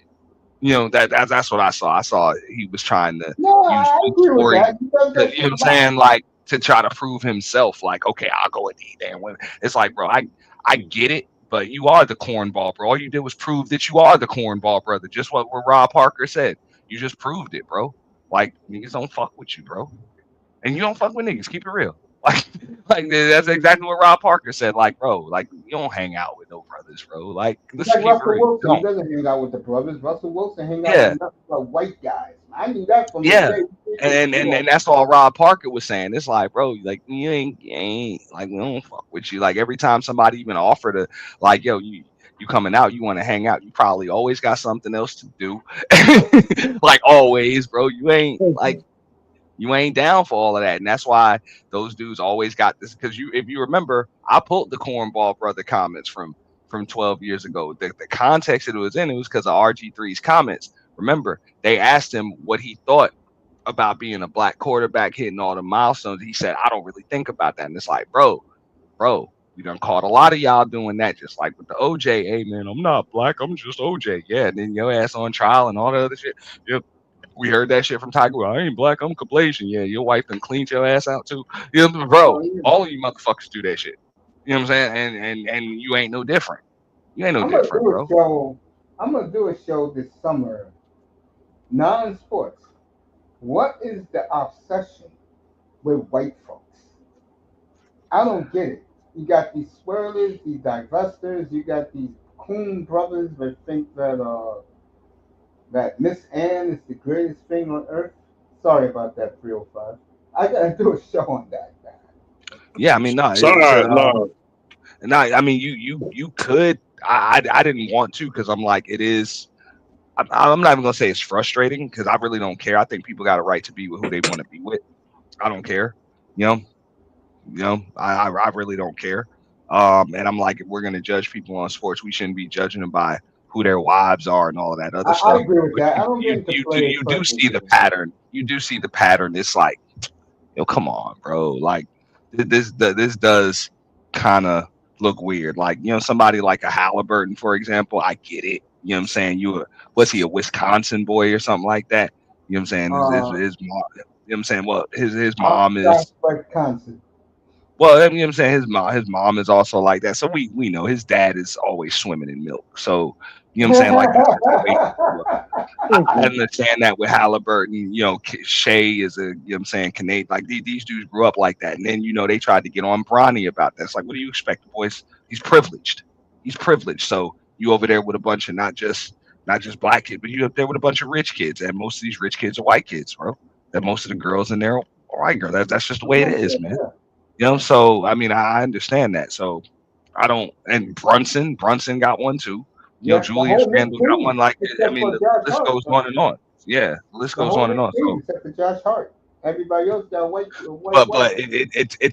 but Mace, it's not a good look though when you got dudes like Anthony Edwards. His baby mama ain't no like chick, and she over there banging him for all that damn child support and bang. You know what I'm saying? It's like they like, man, the only black chicks that even get past the damn red tape are damn Instagram thoughts trying to hit us up for checks. Yeah. That's really what the hell is going on. So well, that's one thing they did seem to realize about these Caucasian chicks is these chicks seem to be in for the long haul. They playing the long game, bro. See, I always said this, and I'm glad there's no black women in here because they hear me say this, they will flip. But I'm just going to tell you the truth. The difference between black women and white women is this. When a white woman sees a brother with potential, she's gonna ride with him on his journey. And as long as the money's good, white women are gonna stay and do what they're supposed to do. Black women, on the other hand, they throw themselves at these other races of men to be accepted, to be in their minds loved, and all they do is look dumb. And they'll leave you hanging too. Yep, that's thank God I don't mess with women. I'm so glad. Well, I'll tell you what the actual difference is, what they don't want to admit. See, the difference is those those Caucasian wives of those athletes, they actually play their position as the wife. These Exactly. other chicks, you know what I'm saying, the black chicks, they come in there and they want to be the star now. They Yeah, think because they can they're the wear star flat now.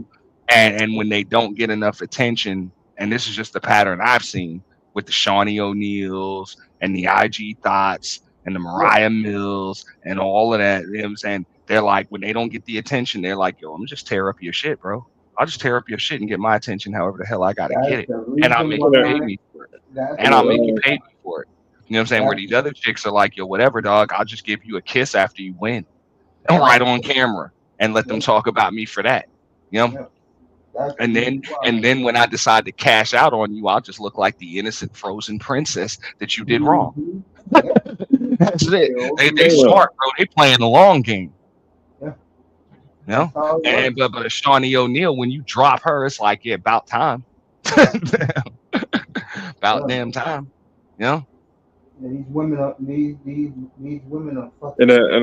what's that? What was that one? It was this one lady. I think her name is like Panama Williams. Oh, you know what he's talking about? He's talking about Ebony Williams, Ebony K. Williams. Yeah, go ahead.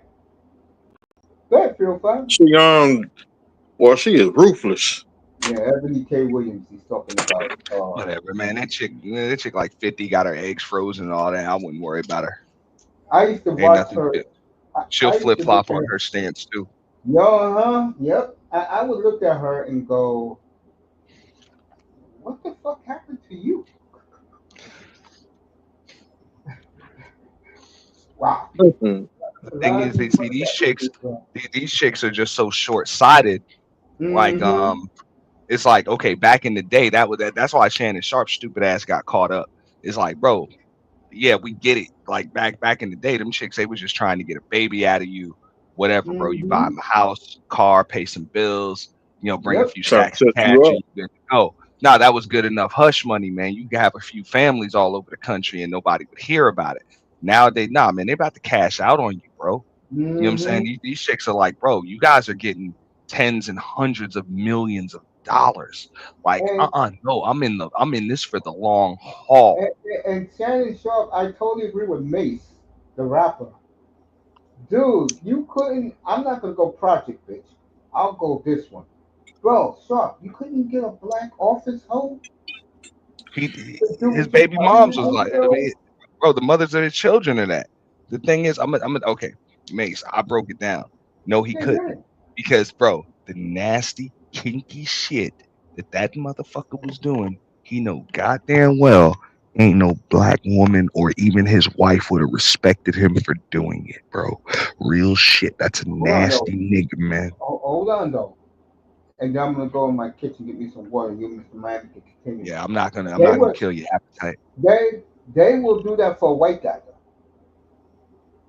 Black women would easily do that for a white boy. No Bro, bro, question. bro.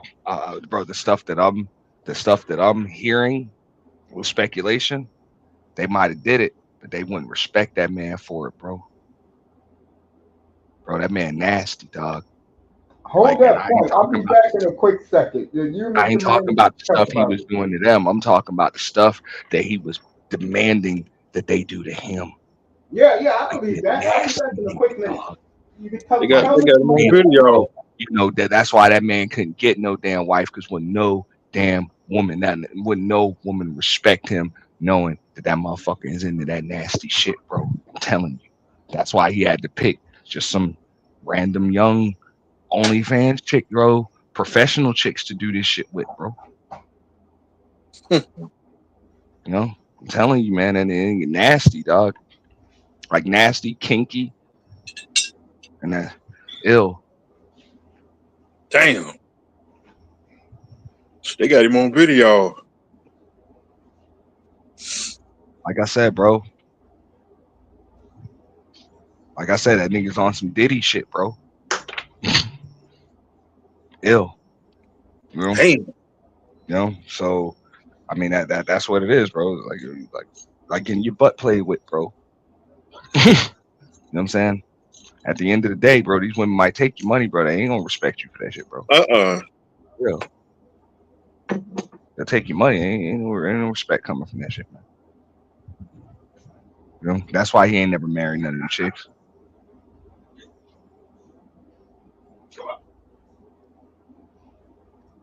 Because if he had to keep it real about his kinks, and the chicks be like, pay me, I'm out. You pay me, I'm out. Nasty fucker. You know? They want his children. Nah, but I mean, bro, but that was the lick back, and that don't work like that now, bro. They're gonna hit you for 10, 15, 20, 25, Yeah. 30 M's, bro. Like that's what I'm saying. These chicks is cashing out, bro. This money is too big.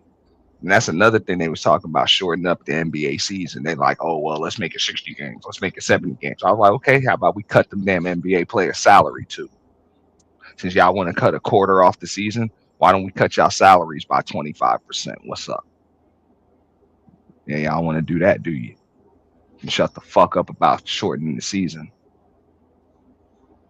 Well, all of your $40 million contracts just turn into $30 million contracts. Y'all willing to do that?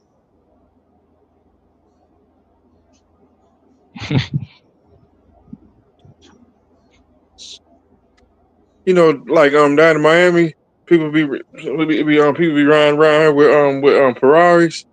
As soon as the dude get out of Ferrari, here come the women. Well, Mr. Miami, you heard Anton. You saw Anton Daniels' video, right? Yeah. Man, damn that nigga. That nigga hate Miami. He said Miami ain't real. See, he used to be in Detroit where he the only motherfucker with a damn Ferrari. So he liked being the only rich nigga in a town full of fucking poor motherfuckers, dog. Miami made him feel like a normal person. Dang. Just visiting the city where everybody rich and nobody works. Like a soap opera. Man, fucked his head up. You know, this isn't real. No, it's very much real.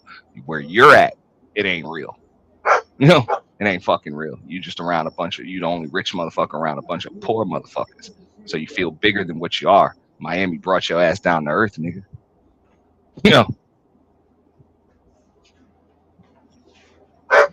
like you like being able to pay $400 and you get to sit courtside of the damn Pistons game. Nigga, $400 get your ass in the nosebleeds of the Heat game. Right? Or Was it the really? top.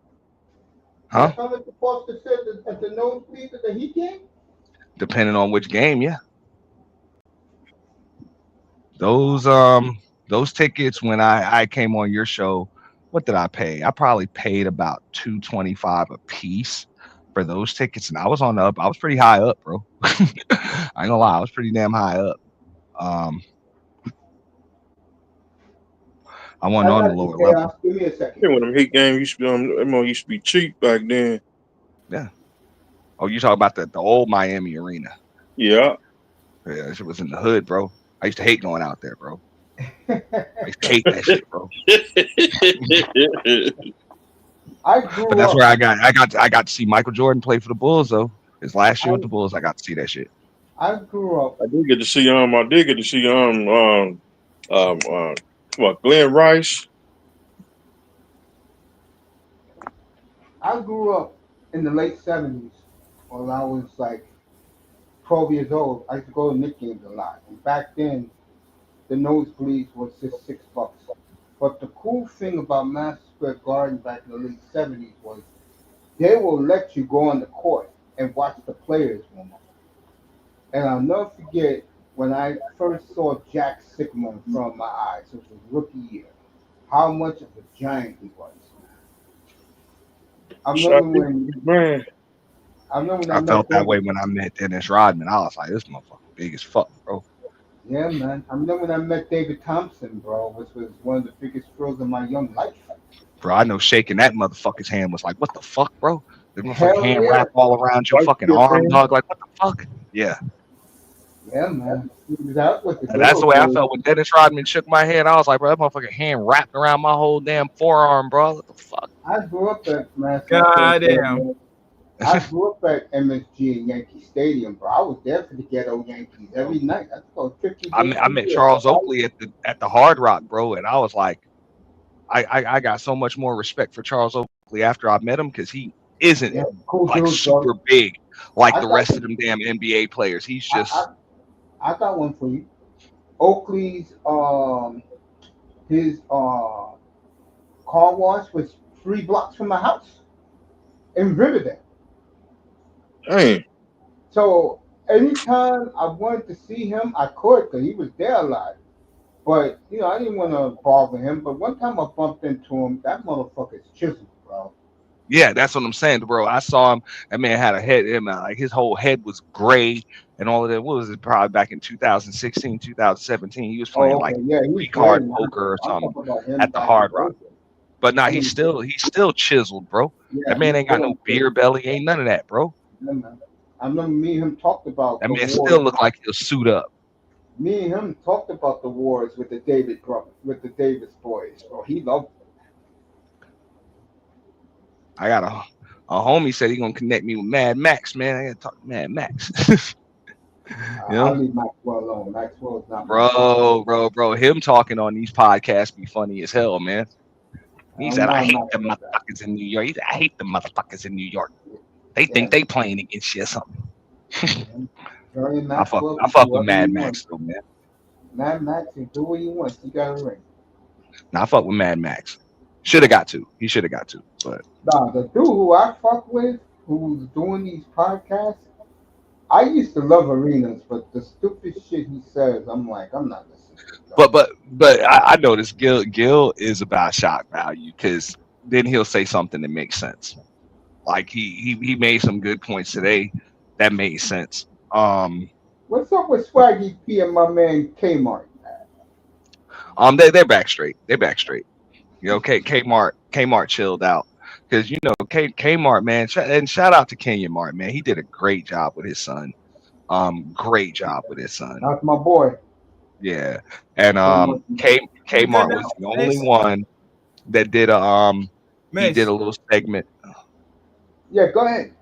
No, all right, finish. We'll make sure because I fixed my system. Not I'm- yeah, we can hear you, Chaos. You good? Yeah, we can Um, hear you. he did a little segment on Gil's Arena when they asked him about the difference between black kids and white kids when they get to the pros, and he was like, well, he was like, the difference is with like my son, you know what I'm saying, when most of these white kids when they get to the pros, they don't have to buy their mama a house and all that other shit.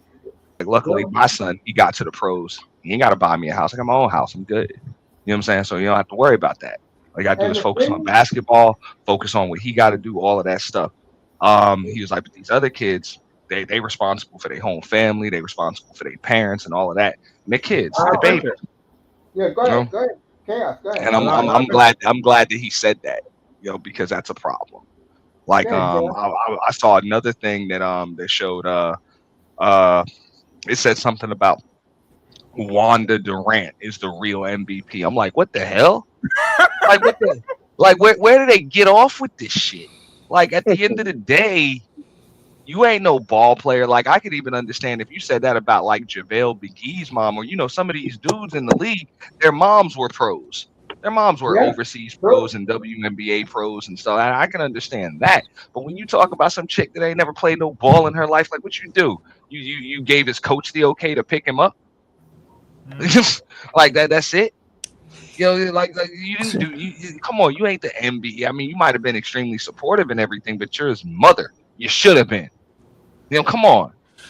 Like you don't get all You, that extra praise you for know that. why I think Auntie, this is why I think these mothers get so much credit for these kids getting as high as they did, because most of these kids didn't grew up without a father. The mother was both the mother and the father, and they basically were the ones paying for all their sports equipment, for all that stuff.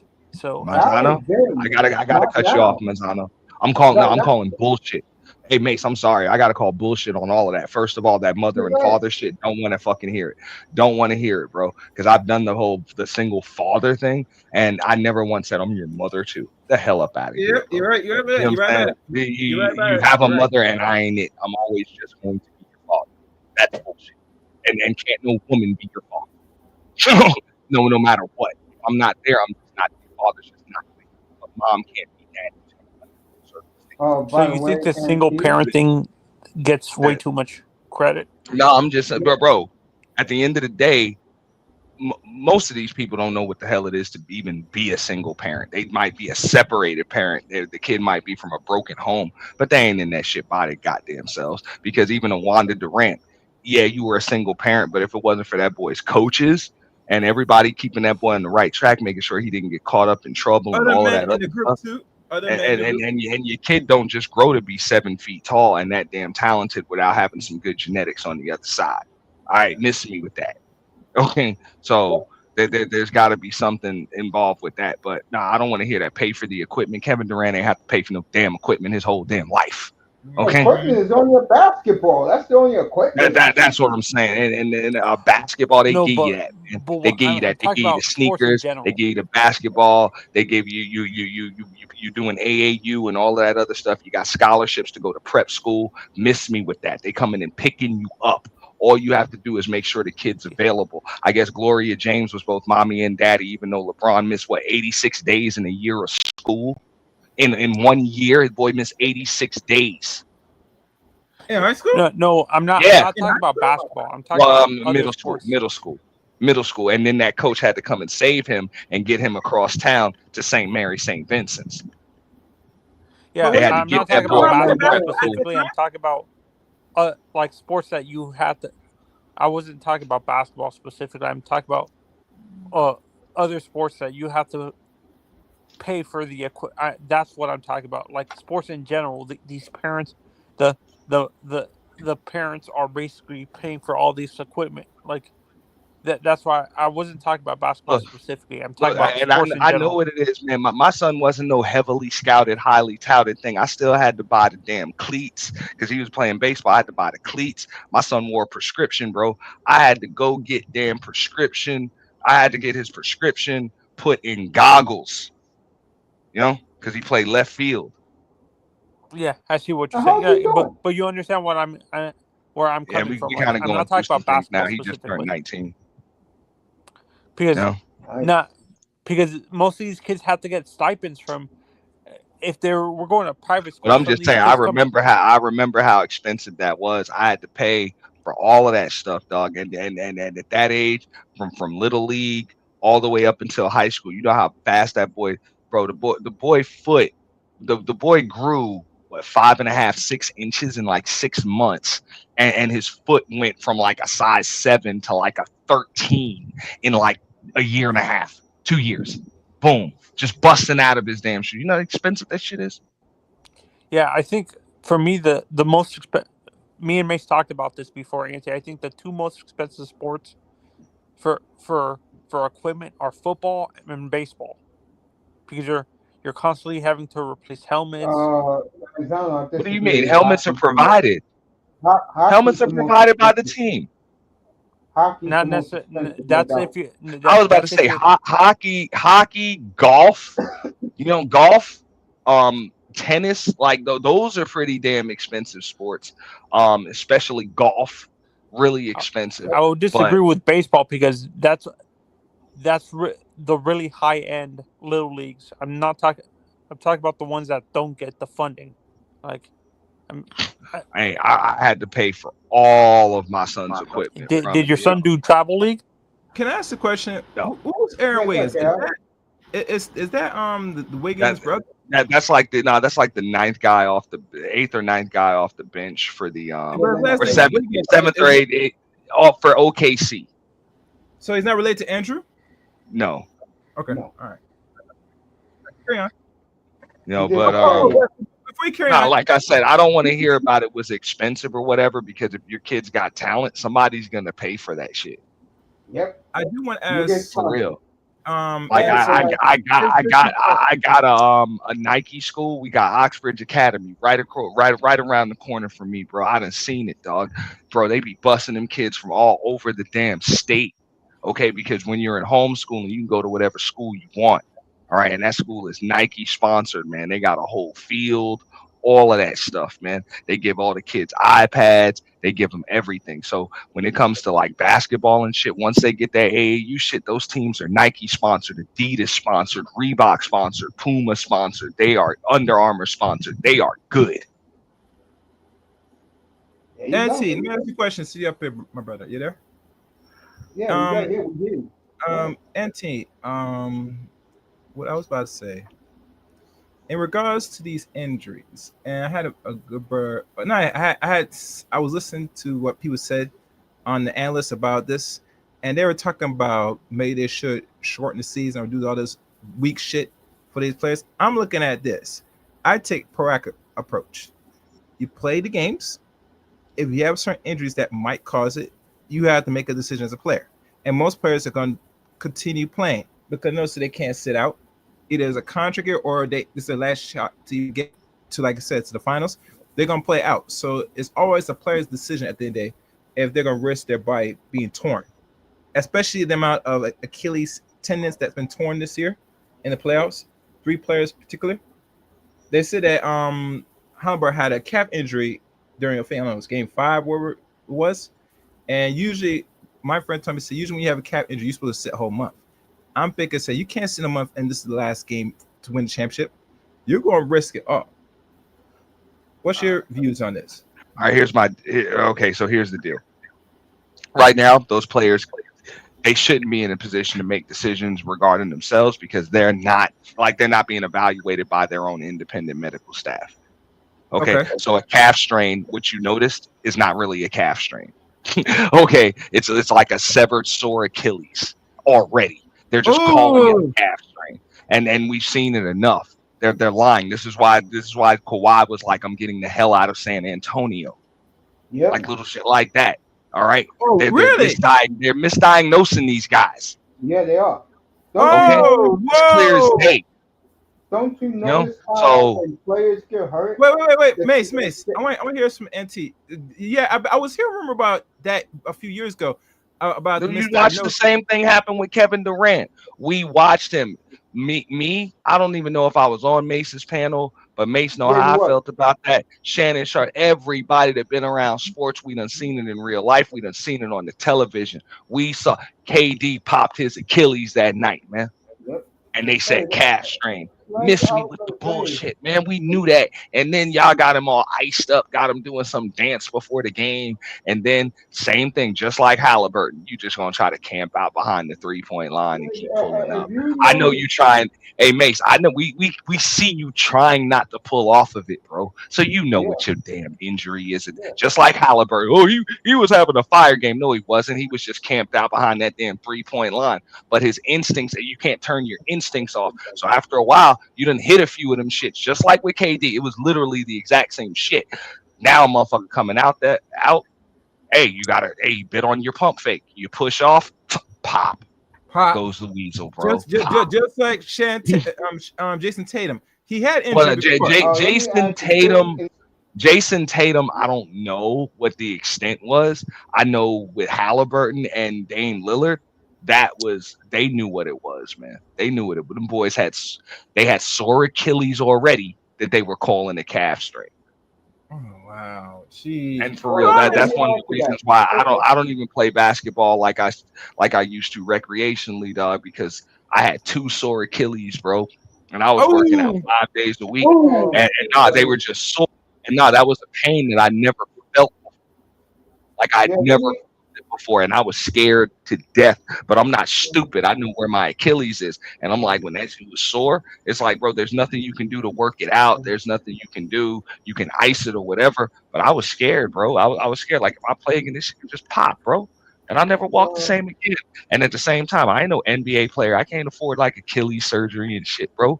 Like at the oh yeah, time, you're right. Yeah, you'll be crippled. let me. You'll be officially crippled because they Let, got let, the money for the resource to get the. that's what I'm saying. Yeah.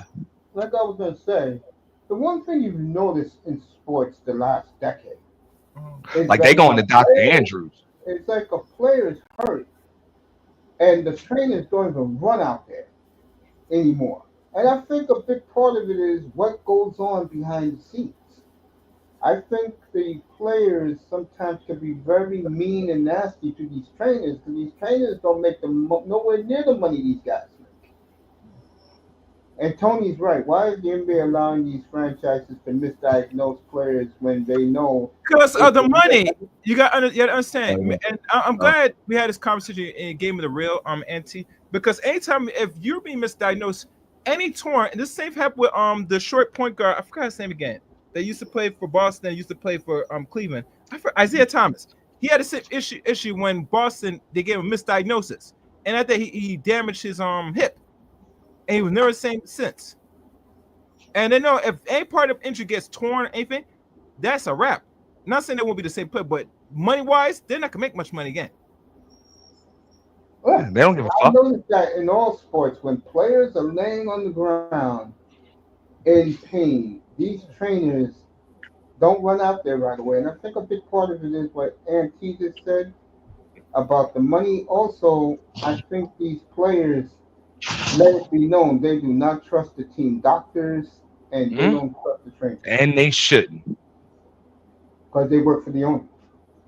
And they shouldn't. For real. I done seen too much misdiagnosis. And not even just that, bro. If you see guys like Charles Barkley, Patrick Ewing, go back and even Larry Bird, man. Look at the way them dudes walk, Mm-hmm. move. They Yeah, are you're right. fucked up, man. Hmm. You're right. And their careers weren't even as long as you expect these guys. These aren't one and done dudes. You know what I'm saying? Like their careers were like half of the time that these guys are now, man. And they're worth so much money, man. They pumping them up, bro. So I wouldn't be surprised if Tatum was getting pumped up with Vioxx and all types of other shit too.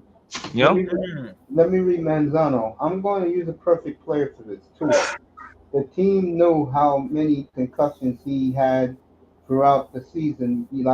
Not last year, like a couple years ago, in the year before. But they had paid him that massive contract last year. They did and made him play. Yeah, because Tua does it to himself. His fault. No one tells him out there try to be hero. And Yeah, what but they happened? wild out. They wild out though, Mace. They said that shit was a they said it was like a neck injury, knowing damn well That boy had you know what I'm saying? They knew what was up, man. They lied and put him back on the field, man. It's crazy, man. But like I was saying, getting back to what we was talking about earlier tonight, um, to me, when I look at the NBA moving forward, I think the this Oklahoma City team has a great chance to get it done again.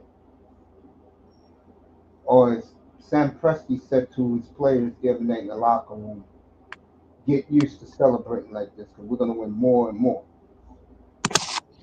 Yeah, I mean Sam Presti's in a tough spot. This is a spot that he's never been in as a GM.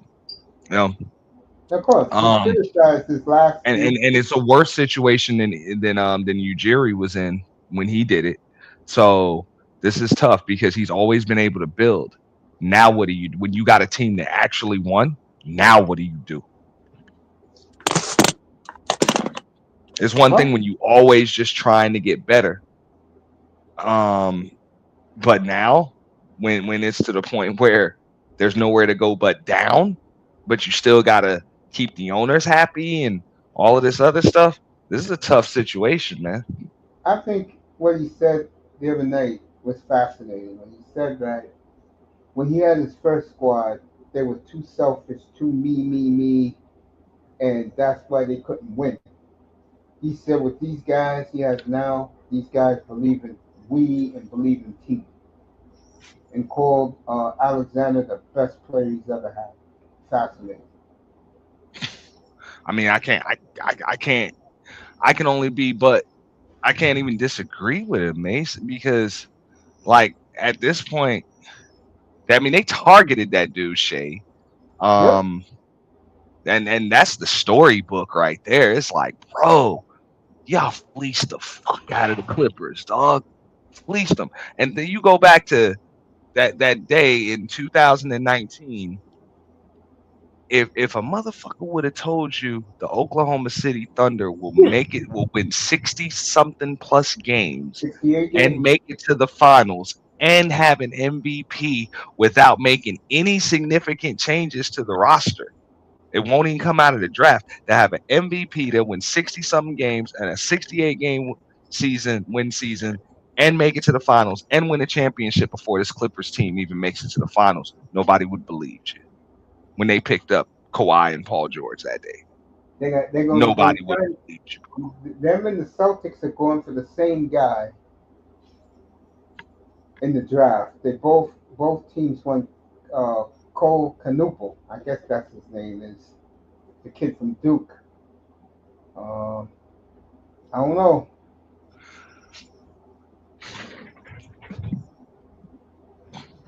I don't know.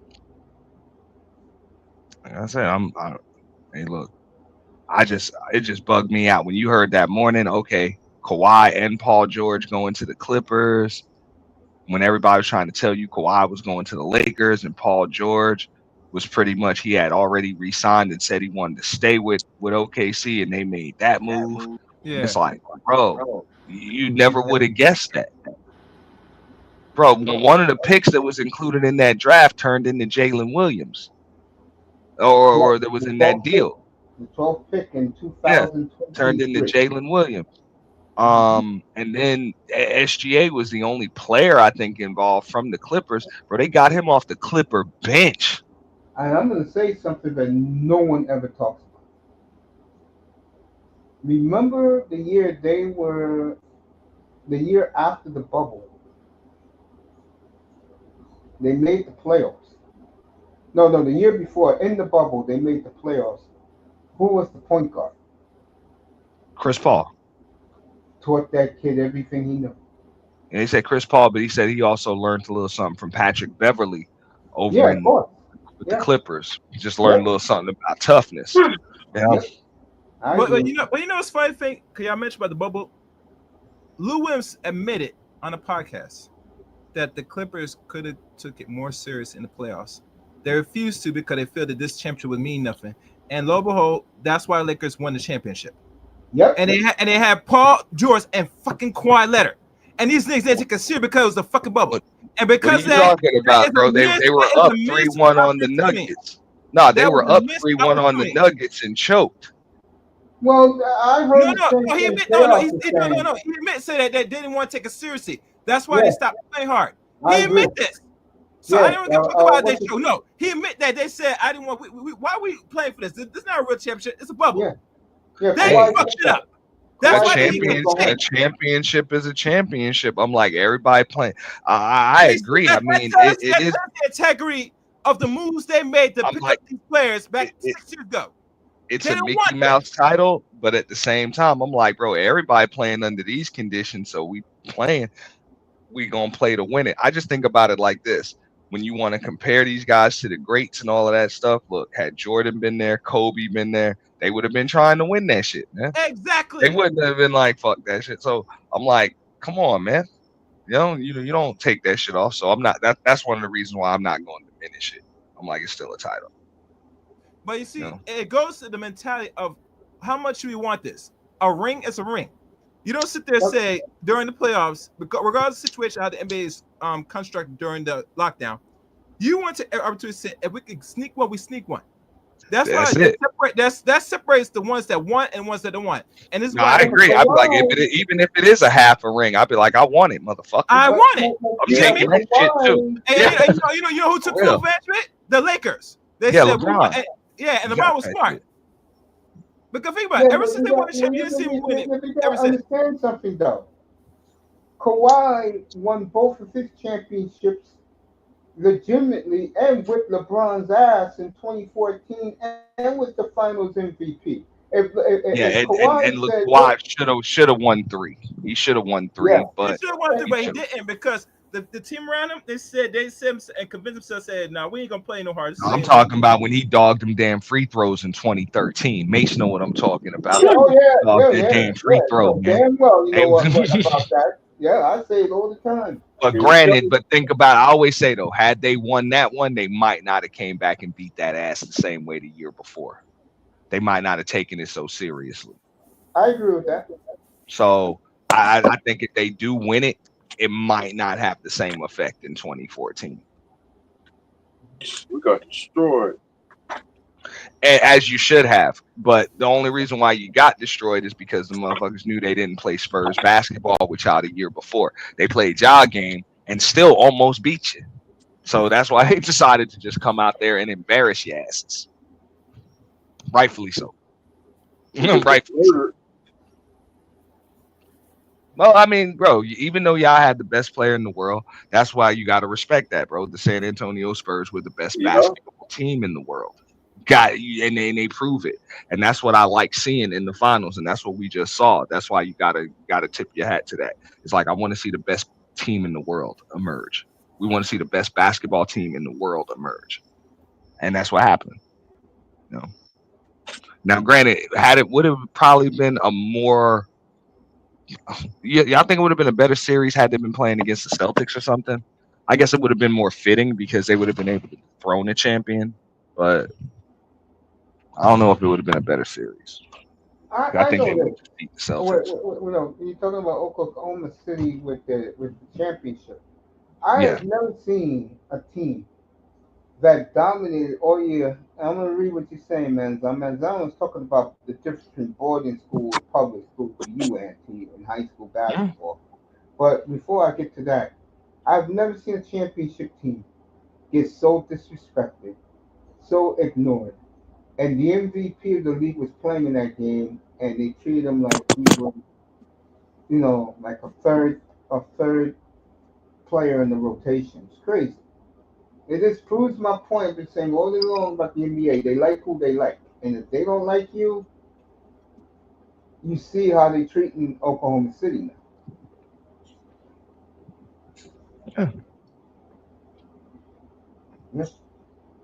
N- He's talking about to you, Auntie. What's the difference between high school basketball between a public school and a boarding school? Shit. Everything, you know. Man, at a at just a regular high school, which Yeah, NBA level recruits just don't yeah. go to anymore. Like they don't. It's just so many damn distractions, so many possibilities. It's damn near impossible to make it. You know, if you got a chance to make it, they come get your ass in 10th grade, like 10th, 11th grade. Um, that's what it is. It's just so many distractions between the girls and on top of that shit, man. Once the season's over, the season's over. Depending on where you are, you know. I mean, granted, yeah, it's gonna be a little different in Indiana, for example, Oh, of course. Indiana or Illinois or something. You know what I'm saying? Like those areas. Not, and I'm not talking about Chicago and shit. You know what I'm saying? But those areas like Peoria and shit like that. You know what I'm saying? Mm-hmm. It's gonna be different in those areas than it is in fucking St. Louis or something. You know, Mace, I or think you like for real. misread my question. I said Well, I then was Or ask even him, ask him your even question since we're even here. South Florida. I'm talking about the difference between boarding school and high school. Like if you're talking about a Henry, regular high school in Indiana, no. I What don't I'm think there asking, do you is think much the of a boarding difference. schools are Henry, killing the let him public ask schools the around the question. country? No, when it comes to just sports, no, because if the kids got any real talent, the boarding schools are gonna come get them. No, that because I feel that's what's hurting for all the elite talent now is going to IMG Academy here in Florida because the these public schools are funded by the state and they can't afford to keep these kids and stuff like that. Like so, all the No, elite talent around the state goes to a no, boarding school. These boarding schools like a St. Thomas Aquinas and yeah, a because these kids can focus on the sport all year around. That's my point. And you're in Florida, so you understand this shit, right? yeah. Okay. Florida's a football state for that reason right there. They can focus on it all year round. The weather permits. Yeah, that's the same thing for Texas and California. These public schools can't afford to run a basketball program all year around.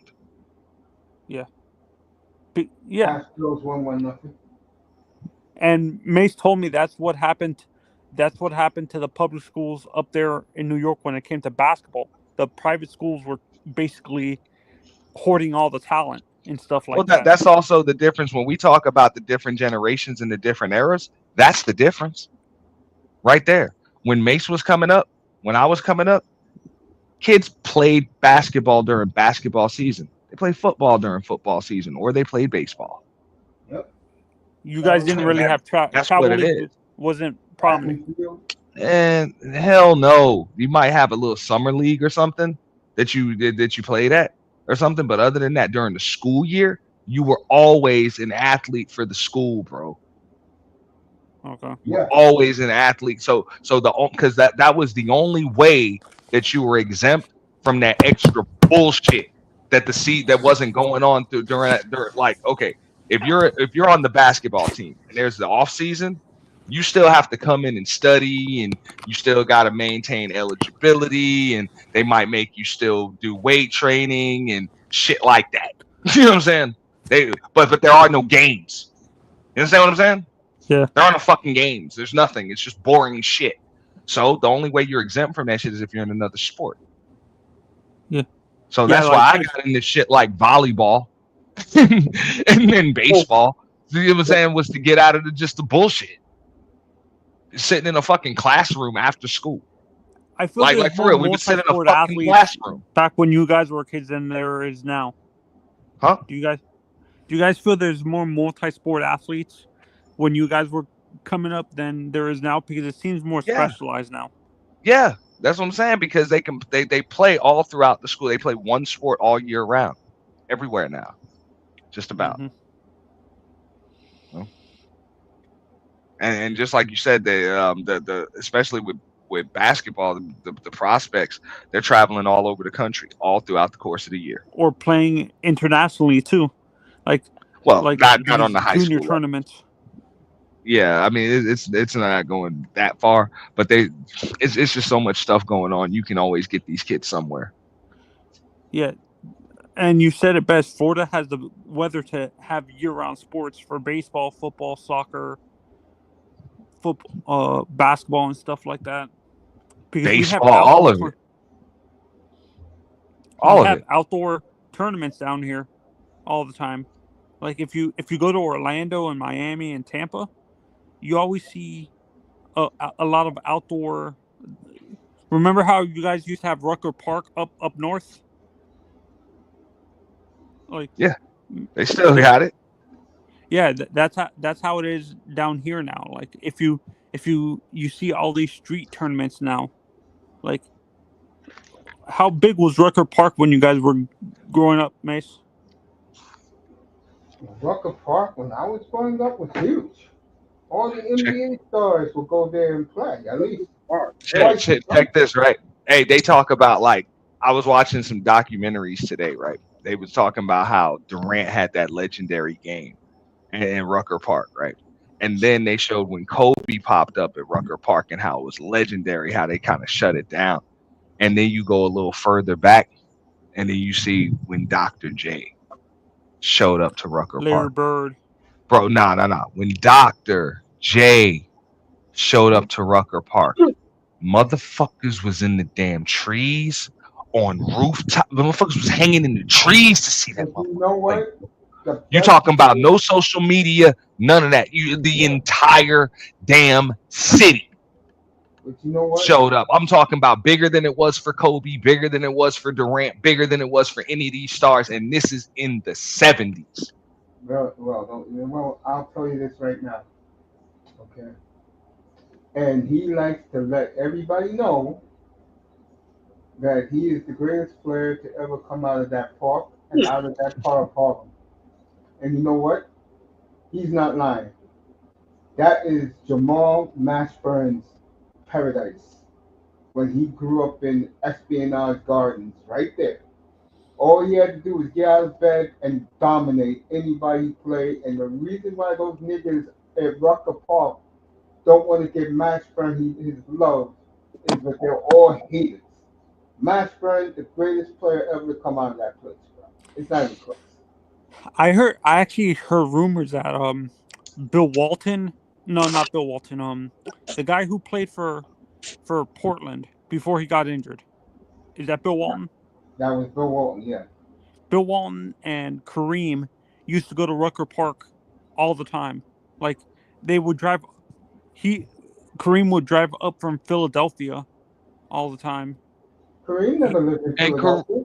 I was about to say Kareem stayed right around the corner from that motherfucker, man.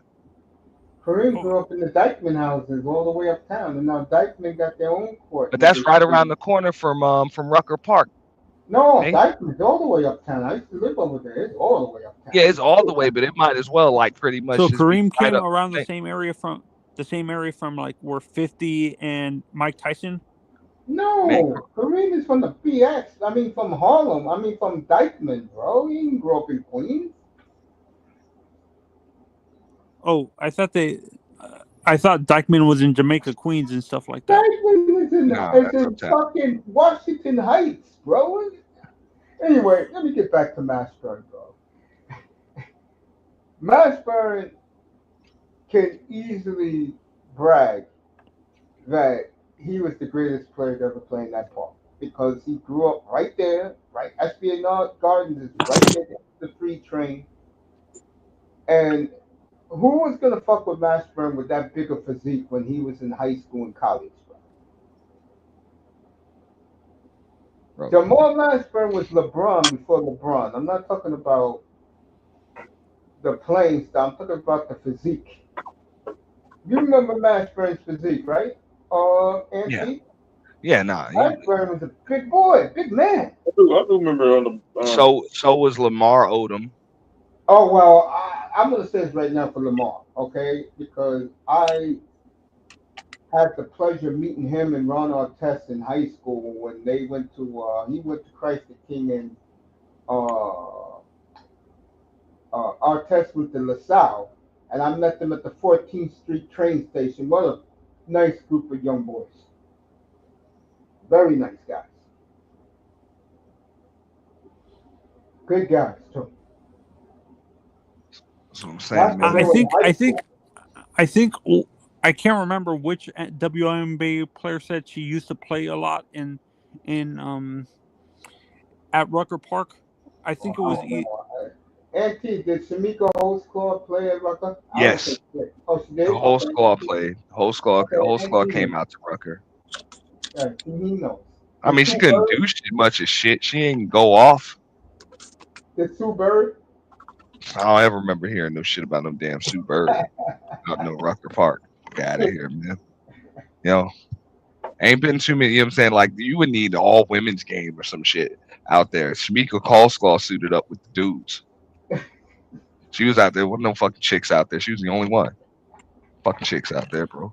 Is Leslie from New York?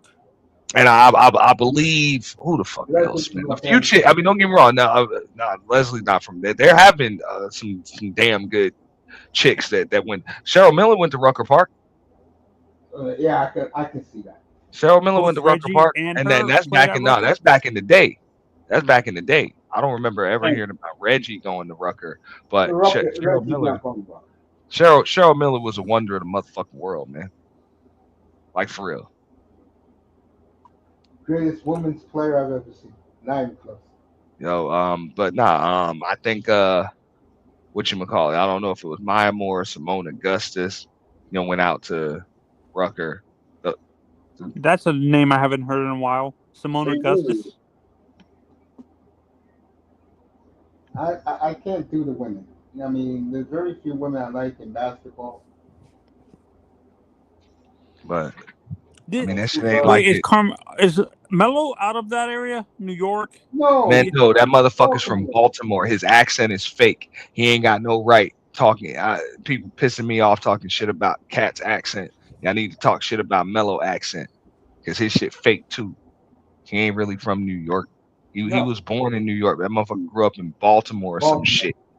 You know, I think bullshit's like he's New York from the heart. I'm like, fuck out of here, bro. There you We go. ain't retiring your jersey neither. That's right.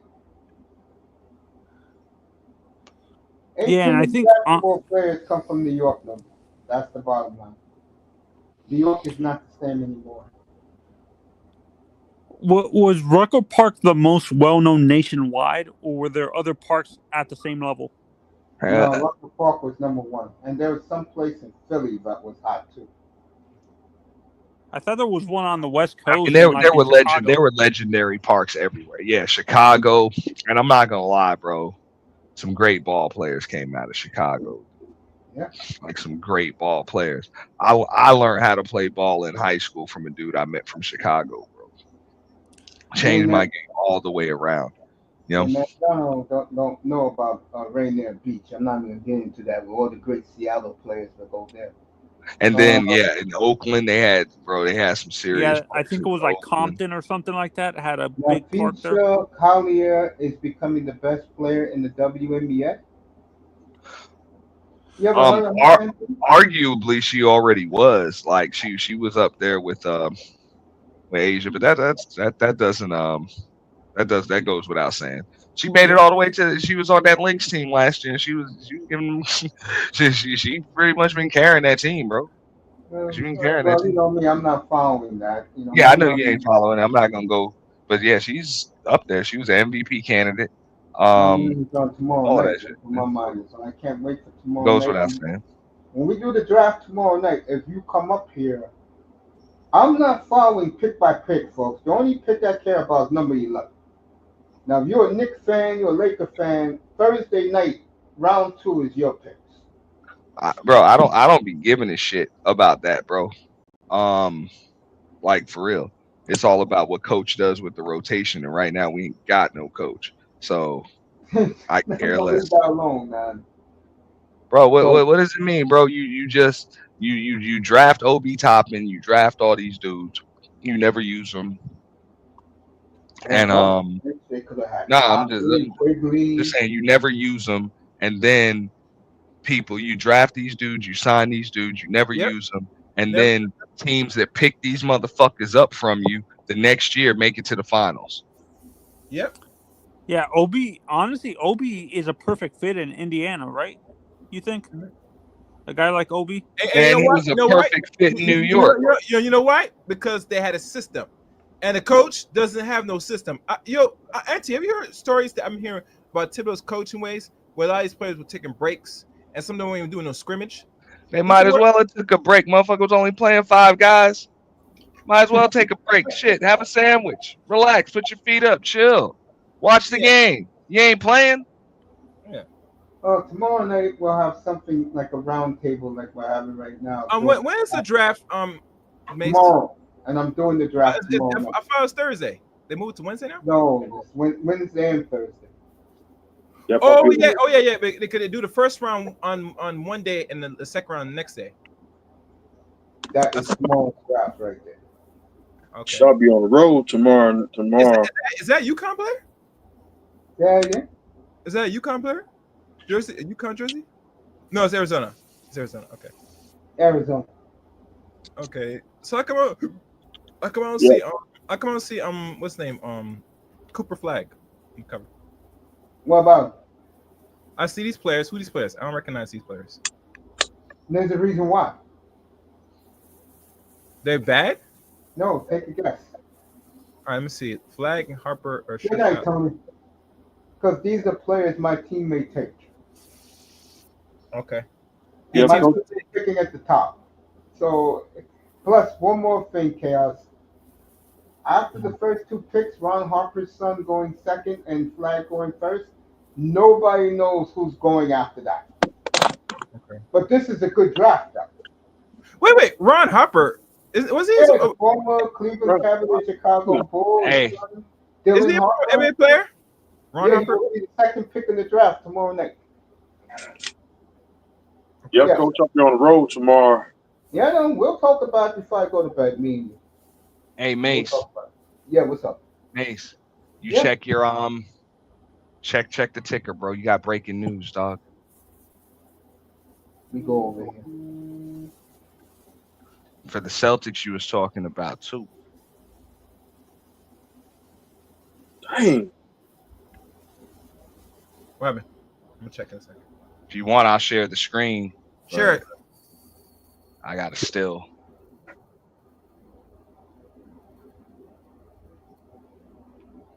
Yeah, go ahead. Just Share a your still. screen. It's just a still. Luca. Let me get this off the screen. And Auntie's going to share something with us. The force field.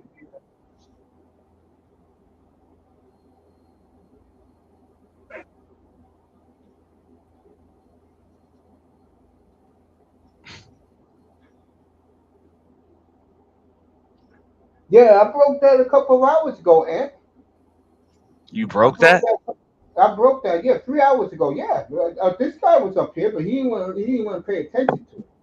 Why are we talking about that? I'm just seeing that. Yeah, that happened like around 8 o'clock tonight. Yeah, Terrence Mann goes to Brooklyn. Ying, the Asian guy, Jing goes to Boston, and Porzingis goes to Atlanta. And now, if you haven't seen the latest, everything now is about Jaylen Brown. Teams are calling like crazy to get him. And I said this, and May said he disagrees that he's going to probably stay until the season start. And if the team not playing well around him, I predict they're going to trade him for a trade deadline. Man, he gonna ask for a buyout, bro. Rest in peace to Gus Williams. A buyout? Yeah. Yes, Bobby. Porzingis gonna try to get a buyout, and he's gonna try to force his way to New York, and we don't want him. They're not coming next. That's some new information. Why do you want to play Yeah, he is. He gonna be willing to play for a minimum. He gonna try to get a buyout. I'm gonna tell you right now, a damn good team is gonna get him from Jaylen Brown. You'll see. I can see the Lakers right now maneuvering. They got the players Boston want. Good white players on that Yeah, team. like LeBron James. No, Boston would probably want Dalton Connect in the shooting guard. And Austin Reeves for Jaylen Brown. Mm-hmm. Well, the money doesn't match up. They got to give up Well, more. Remember, Jaylen Brown. You know the Lakers can pull a three-way trade. You know that. Yeah. But you know, I'm hearing buzz with the New York because since they're not get KD After and that Lucas shit, man, people want to know the details before a third team get involved. Mm-hmm. Because Danny I Ainge think like, yo, I can't believe I helped y'all do that. I could see him going to Utah for 5 number 1s. Utah got plenty of number 1s. to get Luka Doncic. No, to get the Jalen Brown. Jalen Brown's on the block, bro. I told you guys, it's no joke. Yeah, my thing is, I think New York. I hear words they're trying to get Devin Booker. Hey, look, No, the Knicks got nothing to give. Let's be honest, bro. They they, gave up. they don't. They gave up So, all the it draft looks picks like to for. me, it looks like they're gonna run it back. The only thing they're gonna have is a new coach. They have no No, choice but to run it back. there's nothing else they can do. That's why I said Thibodeau was getting fired because there's nothing else they can do with the roster. So the Yeah, only changes you can make were with the coaching with the staff. coach. Yeah, yeah. And it's obviously got to be some damn changes. And you're limited as fuck with the roster. Mhm. Well, So all knows, because they have not much draft picks, but I heard that they probably will pick up that dude from Kentucky, the 6'6". here, I'll take this off the Mace. Yeah, so all for now is to replace some what's needed, build from there. Not sure what they're gonna do with what's the name, the center. I heard they're trying either gonna extend him or they're gonna get rid of him. I'm not sure what they're gonna do with him, but Mitchell Robinson, but we'll see. But one question, Auntie, you think? Oh, I like that. You think because you think Bridges will make more money, that Nick's going might pay more money. Since the word he's not gonna take no minimum. I don't give a damn what he wants to take. That's it, bro. He'll take what we give him. Everybody will take what we give him. That's it, man. You want to play in New York or you don't. Your boy Dante want to come back. We'll take one of y'all Nova dudes. Mm-hmm. Okay. Like for real, nobody got time for all that demand money. Like fuck out of here. You in New York. You either want to be here or you don't. Facts. I like You that. crying about them damn money. All I'm gonna say is this, and I've been saying it all night, that the power in the NBA now is in the Southwest. Yes. And the question is, moving forward, for these teams, well, those 4 teams is who's next to make a move. I Well. think the Spurs right now, they're missing something. I don't know what they're going to do. Maybe because the Spurs are very conservative at times, maybe they'll stay pat and continue to grow. Mm-hmm. But right Oh, now, look, Houston, you'll see. Greg Popovich is now your general manager. Yep. So whatever it is that I think they're going to do what they always do, and it's not going to be what you expect them to do. They're Mhm. going to draft extremely well. They're going to scout.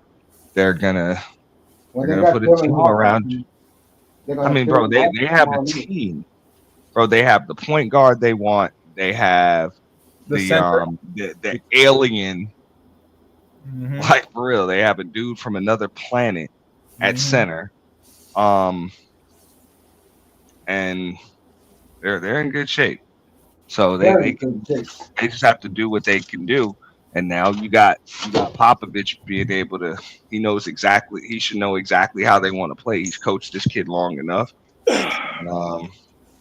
He should be able to make all the moves he needs to make. I agree. Yeah.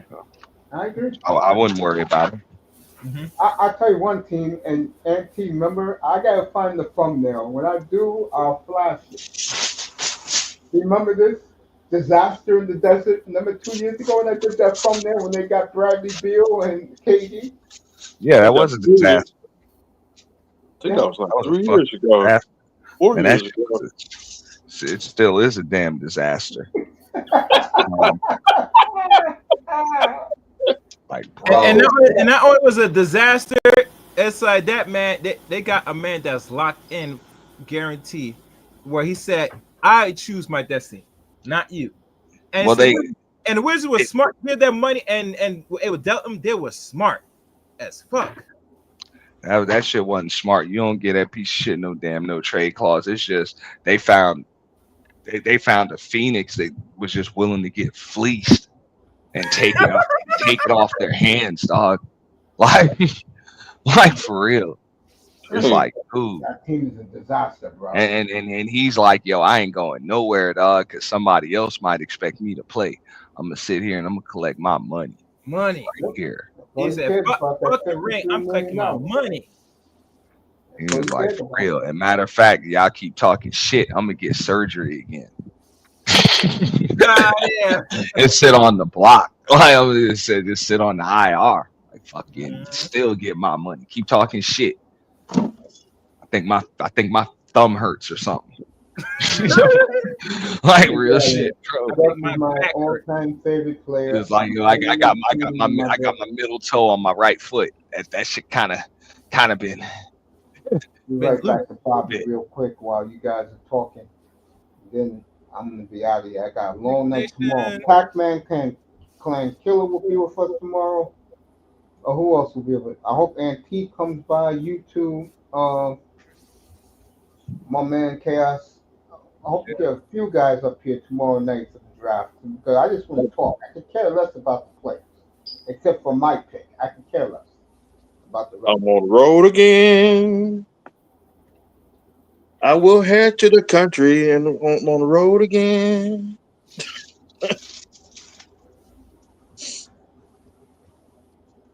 Mm-hmm. it. There you go, 305 on your way to parts unknown.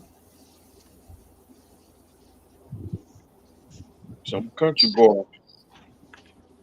Of course, you're a country boy. Me, on the other hand, I'm a city boy, proud of it. Damn that man. You old old prairie boy out west. Fucking Oregon and shit. Little house on the prairie. For real. Little house on the prairie ass mace. You know?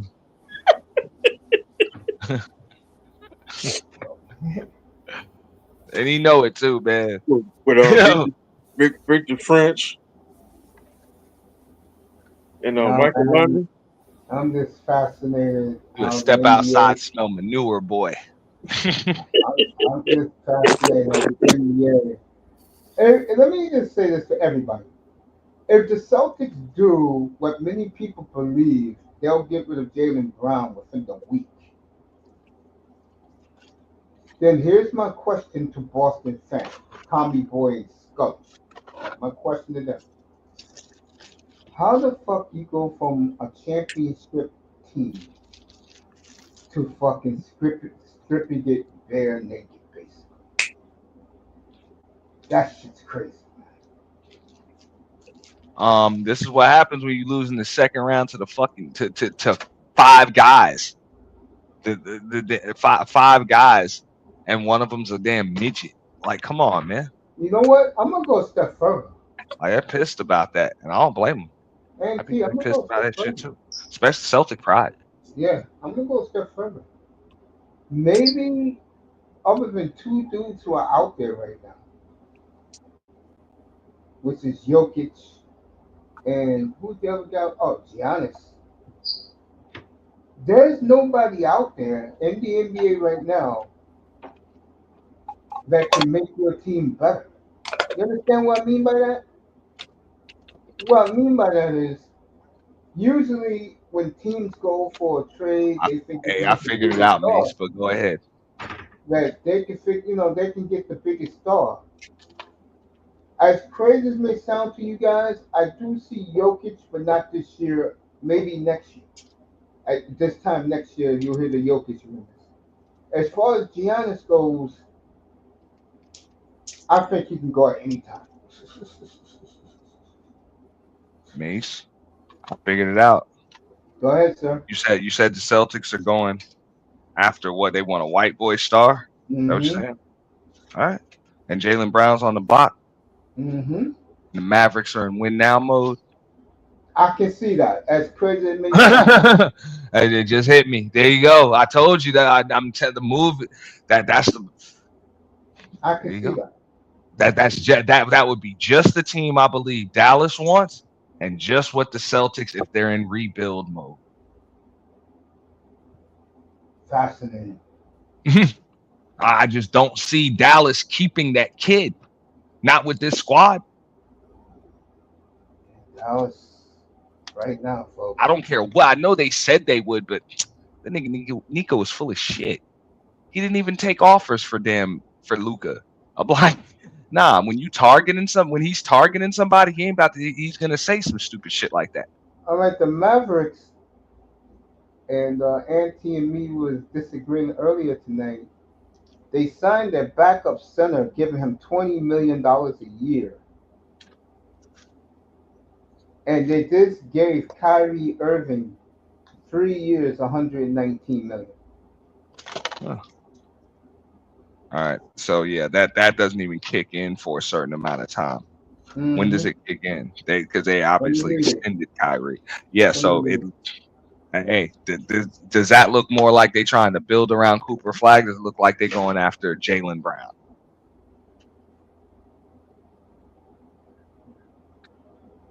and trying to make a run in the next year or two? They're gonna try to make a move next year or two. I just don't see how you pull a kid out of the draft and say, "Yeah, we're gonna make a run for the championship this year." You don't fucking do that, bro. Kyrie wants to stay in Dallas long term. Hell yeah, everybody wants to stay in Texas, man. You get to keep like an extra $5 million a year, bro. You're an All NBA player. So he's gonna be in Dallas 5 more years for Kyrie. Good for him. They signed their backup center to $20 million a year earlier tonight. Boy, the NBA money is flying, isn't it? Nice watching billionaire money fly, isn't it? Yeah. Yes, it is. You ain't lying about that. Sam Warfin was also one of my favorite New York City point guards. Oh, I forgot Bobby's from the city. Yeah, Bobby, I remember you, bro. Long time no hear, man. It's good to hear from you. It's a city boy, Bobby is. He's into New York. He's deep into New York basketball. I'm not into New York basketball, but I know about it because I'm from here. You know what I'm saying? And I'm glad Auntie. I forgot who you shut up the other day was up here about when I always said we always talked about how Manzano was up here when you told him that the Knicks are number one in the city. They are. They always will be, especially when they're good, like right now. Nah, the team rallies behind it because everybody, you don't even have to be a basketball fan. You know what New York has been going through for X amount of years. So it's just building up, it's building up, it's building up, it's building up. I know And one thing. That but Buster Rhymes, new Nick anthem is the shit, bro. That's a '90s feel how they made that song, bro. You heard it yet? I think I sent it to you, IG. yeah, you send it to me.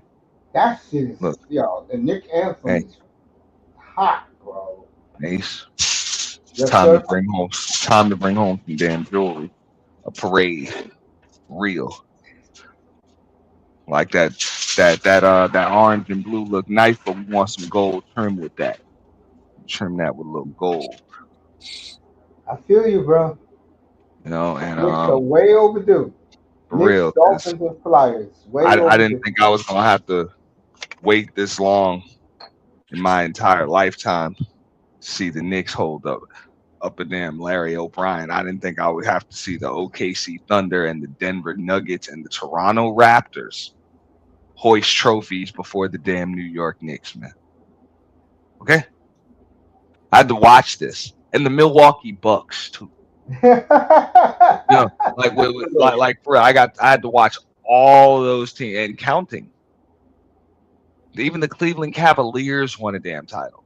Yeah, that's not saying much. That's true. Like all in my lifetime, and the Knicks ain't win one.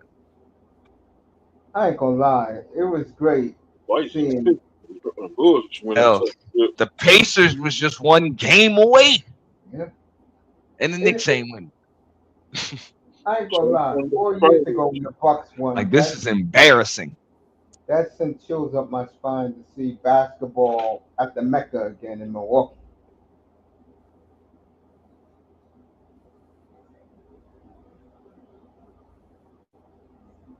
That did bring me back to my childhood with the Bucks when they won. even Golden State, like, they see them win them championship. That I could see that coming. You That know, I did that. I swear to God, that year when they first won, I did not see that coming. I did not Me see that neither. coming. I did. I did because they almost beat the Spurs the year before.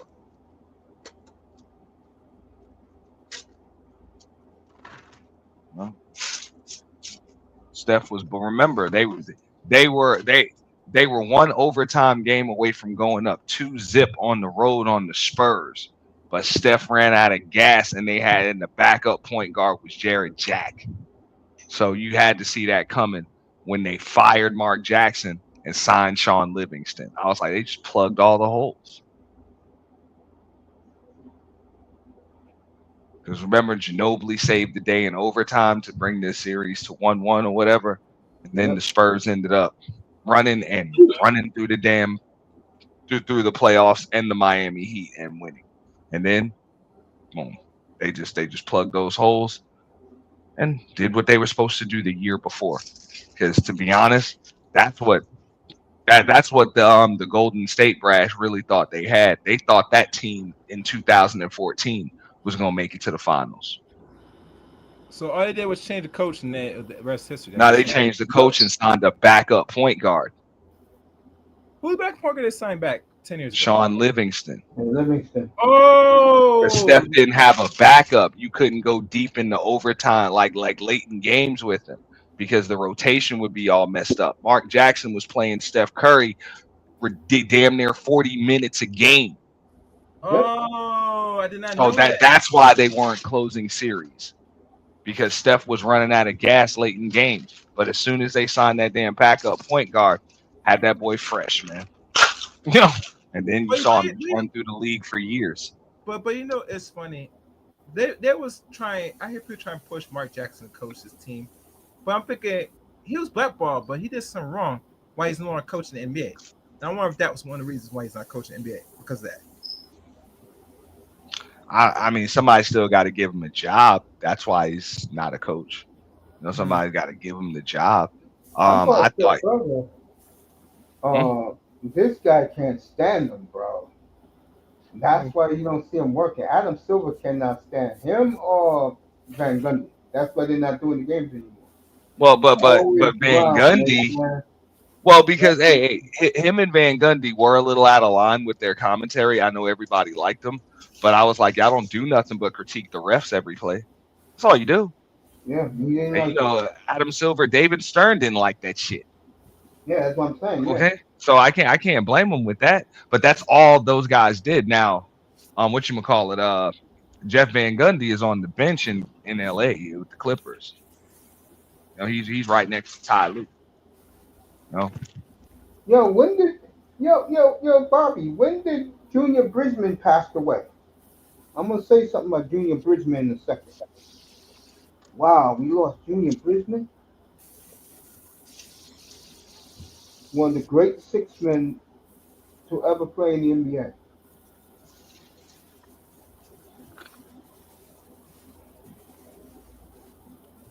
Yeah. Story about him was he is the richest NBA player after his career was over.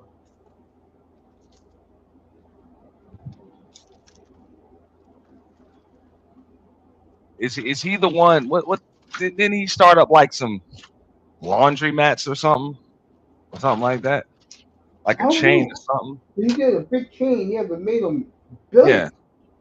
yeah. So Yeah, that's what's up.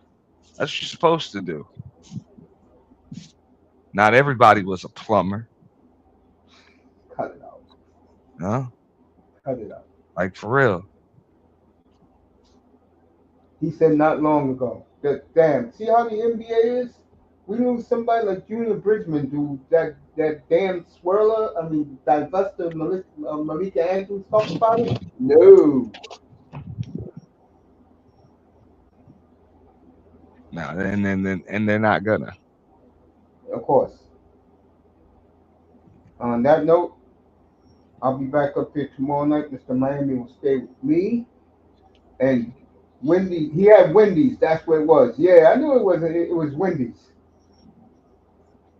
Him and no who else had Wendy's too. What's his face? Karan Butler. Mm, Yeah, Karan Butler owns over 100 Wendy's. Made both of those guys billions, bro. So I want to thank Auntie. I want to thank Chaos. You guys pull up tomorrow night. That's what we're gonna do is talk about basketball. We'll keep this discussion up, bro. All all right, man. right, All right, Nice. I'm gonna let you get some rest, Yo, Nice. We'll salute, talk later. dog. Thanks for having me up, man. Salute to everybody, man. I love you guys. Tomorrow night NBA again. I know Chaos. You love it now. I'm strictly NBA now, right? Mm. Good night, Chaos.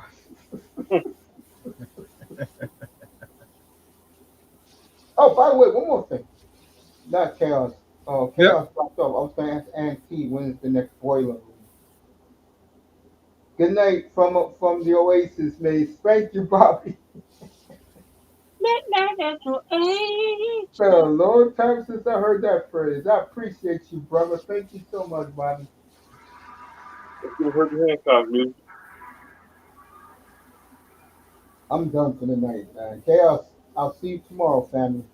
All right, I'll try to come All here. right, man. Be back up there tomorrow. We're gonna do it. I'm doing the draft tomorrow. I'm not sure what time I do my show, but I'll come up Say sometime. it again. I'm not sure what I'm doing tomorrow. I had to plan some on my channel, but if I'm open, I'll come by. You got it, man. Enjoy it, man. Draft starts around 8 o'clock, hopefully, 8 o'clock. Yep. and I'm hoping it runs for at least 2.5 hours. If not, I'll catch you next night. Cause All right, once it's man. done. No problem, man. I All appreciate right, you. we'll talk later. All right, good night. Take care, man. Chaos Rain, everybody. It leaves me with me and my main boy who's about to go to parts unknown. What are you gonna do? Pack tomorrow night or pack tonight? I already got the stuff in the car. There you go. How long before your cousins make you come back to South Florida? They ain't coming back down here. Mm-mm. No, no, no, man. They're gonna run you back down there because you're tired of their stupidity. How long will it take? Nah, they gonna. I don't want them back down here.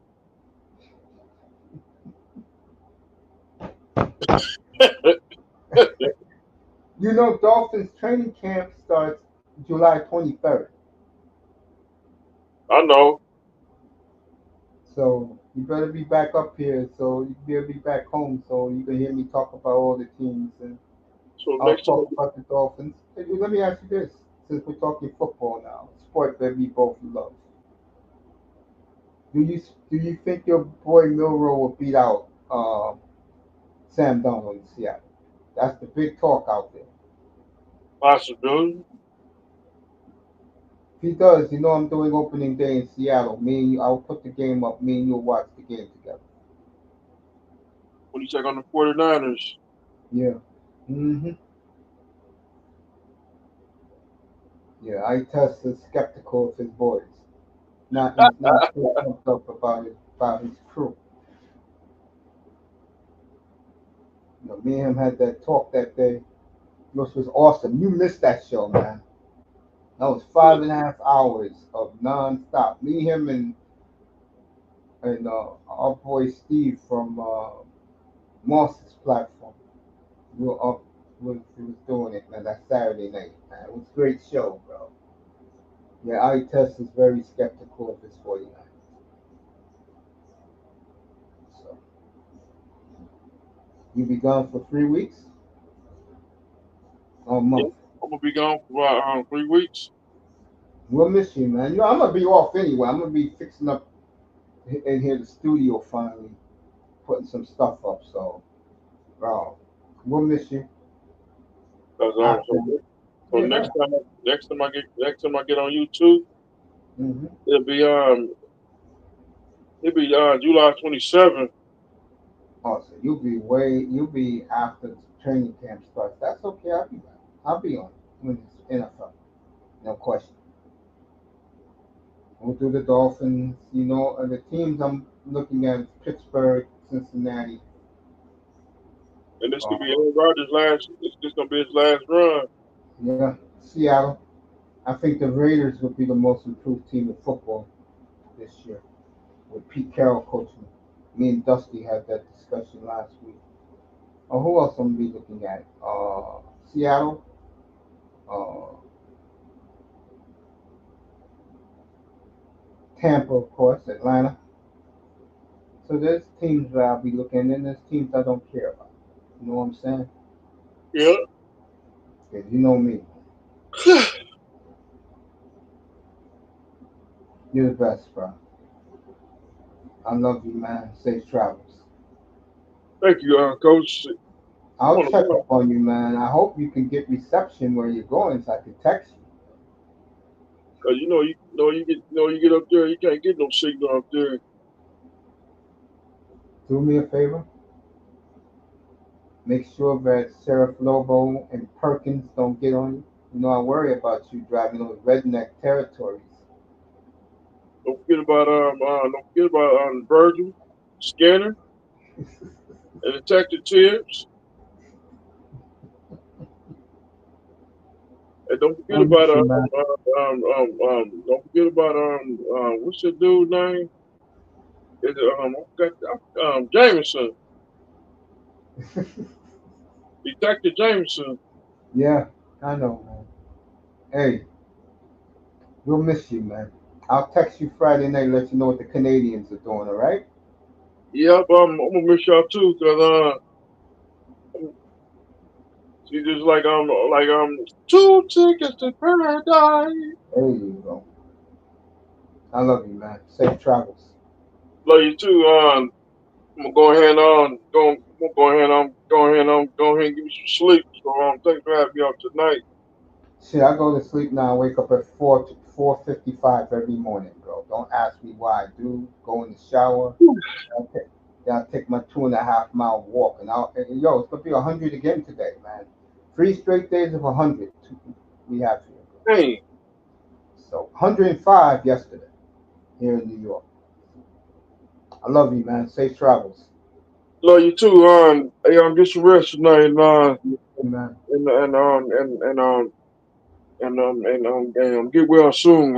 You still cooking that family reunion in 2027. No, no, no, no, no, no. I'm not going to the Delta. Nah, I ain't going. I'm not going. I'm not going to the parts of that part's unknown to my with heat of the night. Thank God, man. Be good, bro. Love All you. right, man. Be So good. I tell. I love you, man. Be good.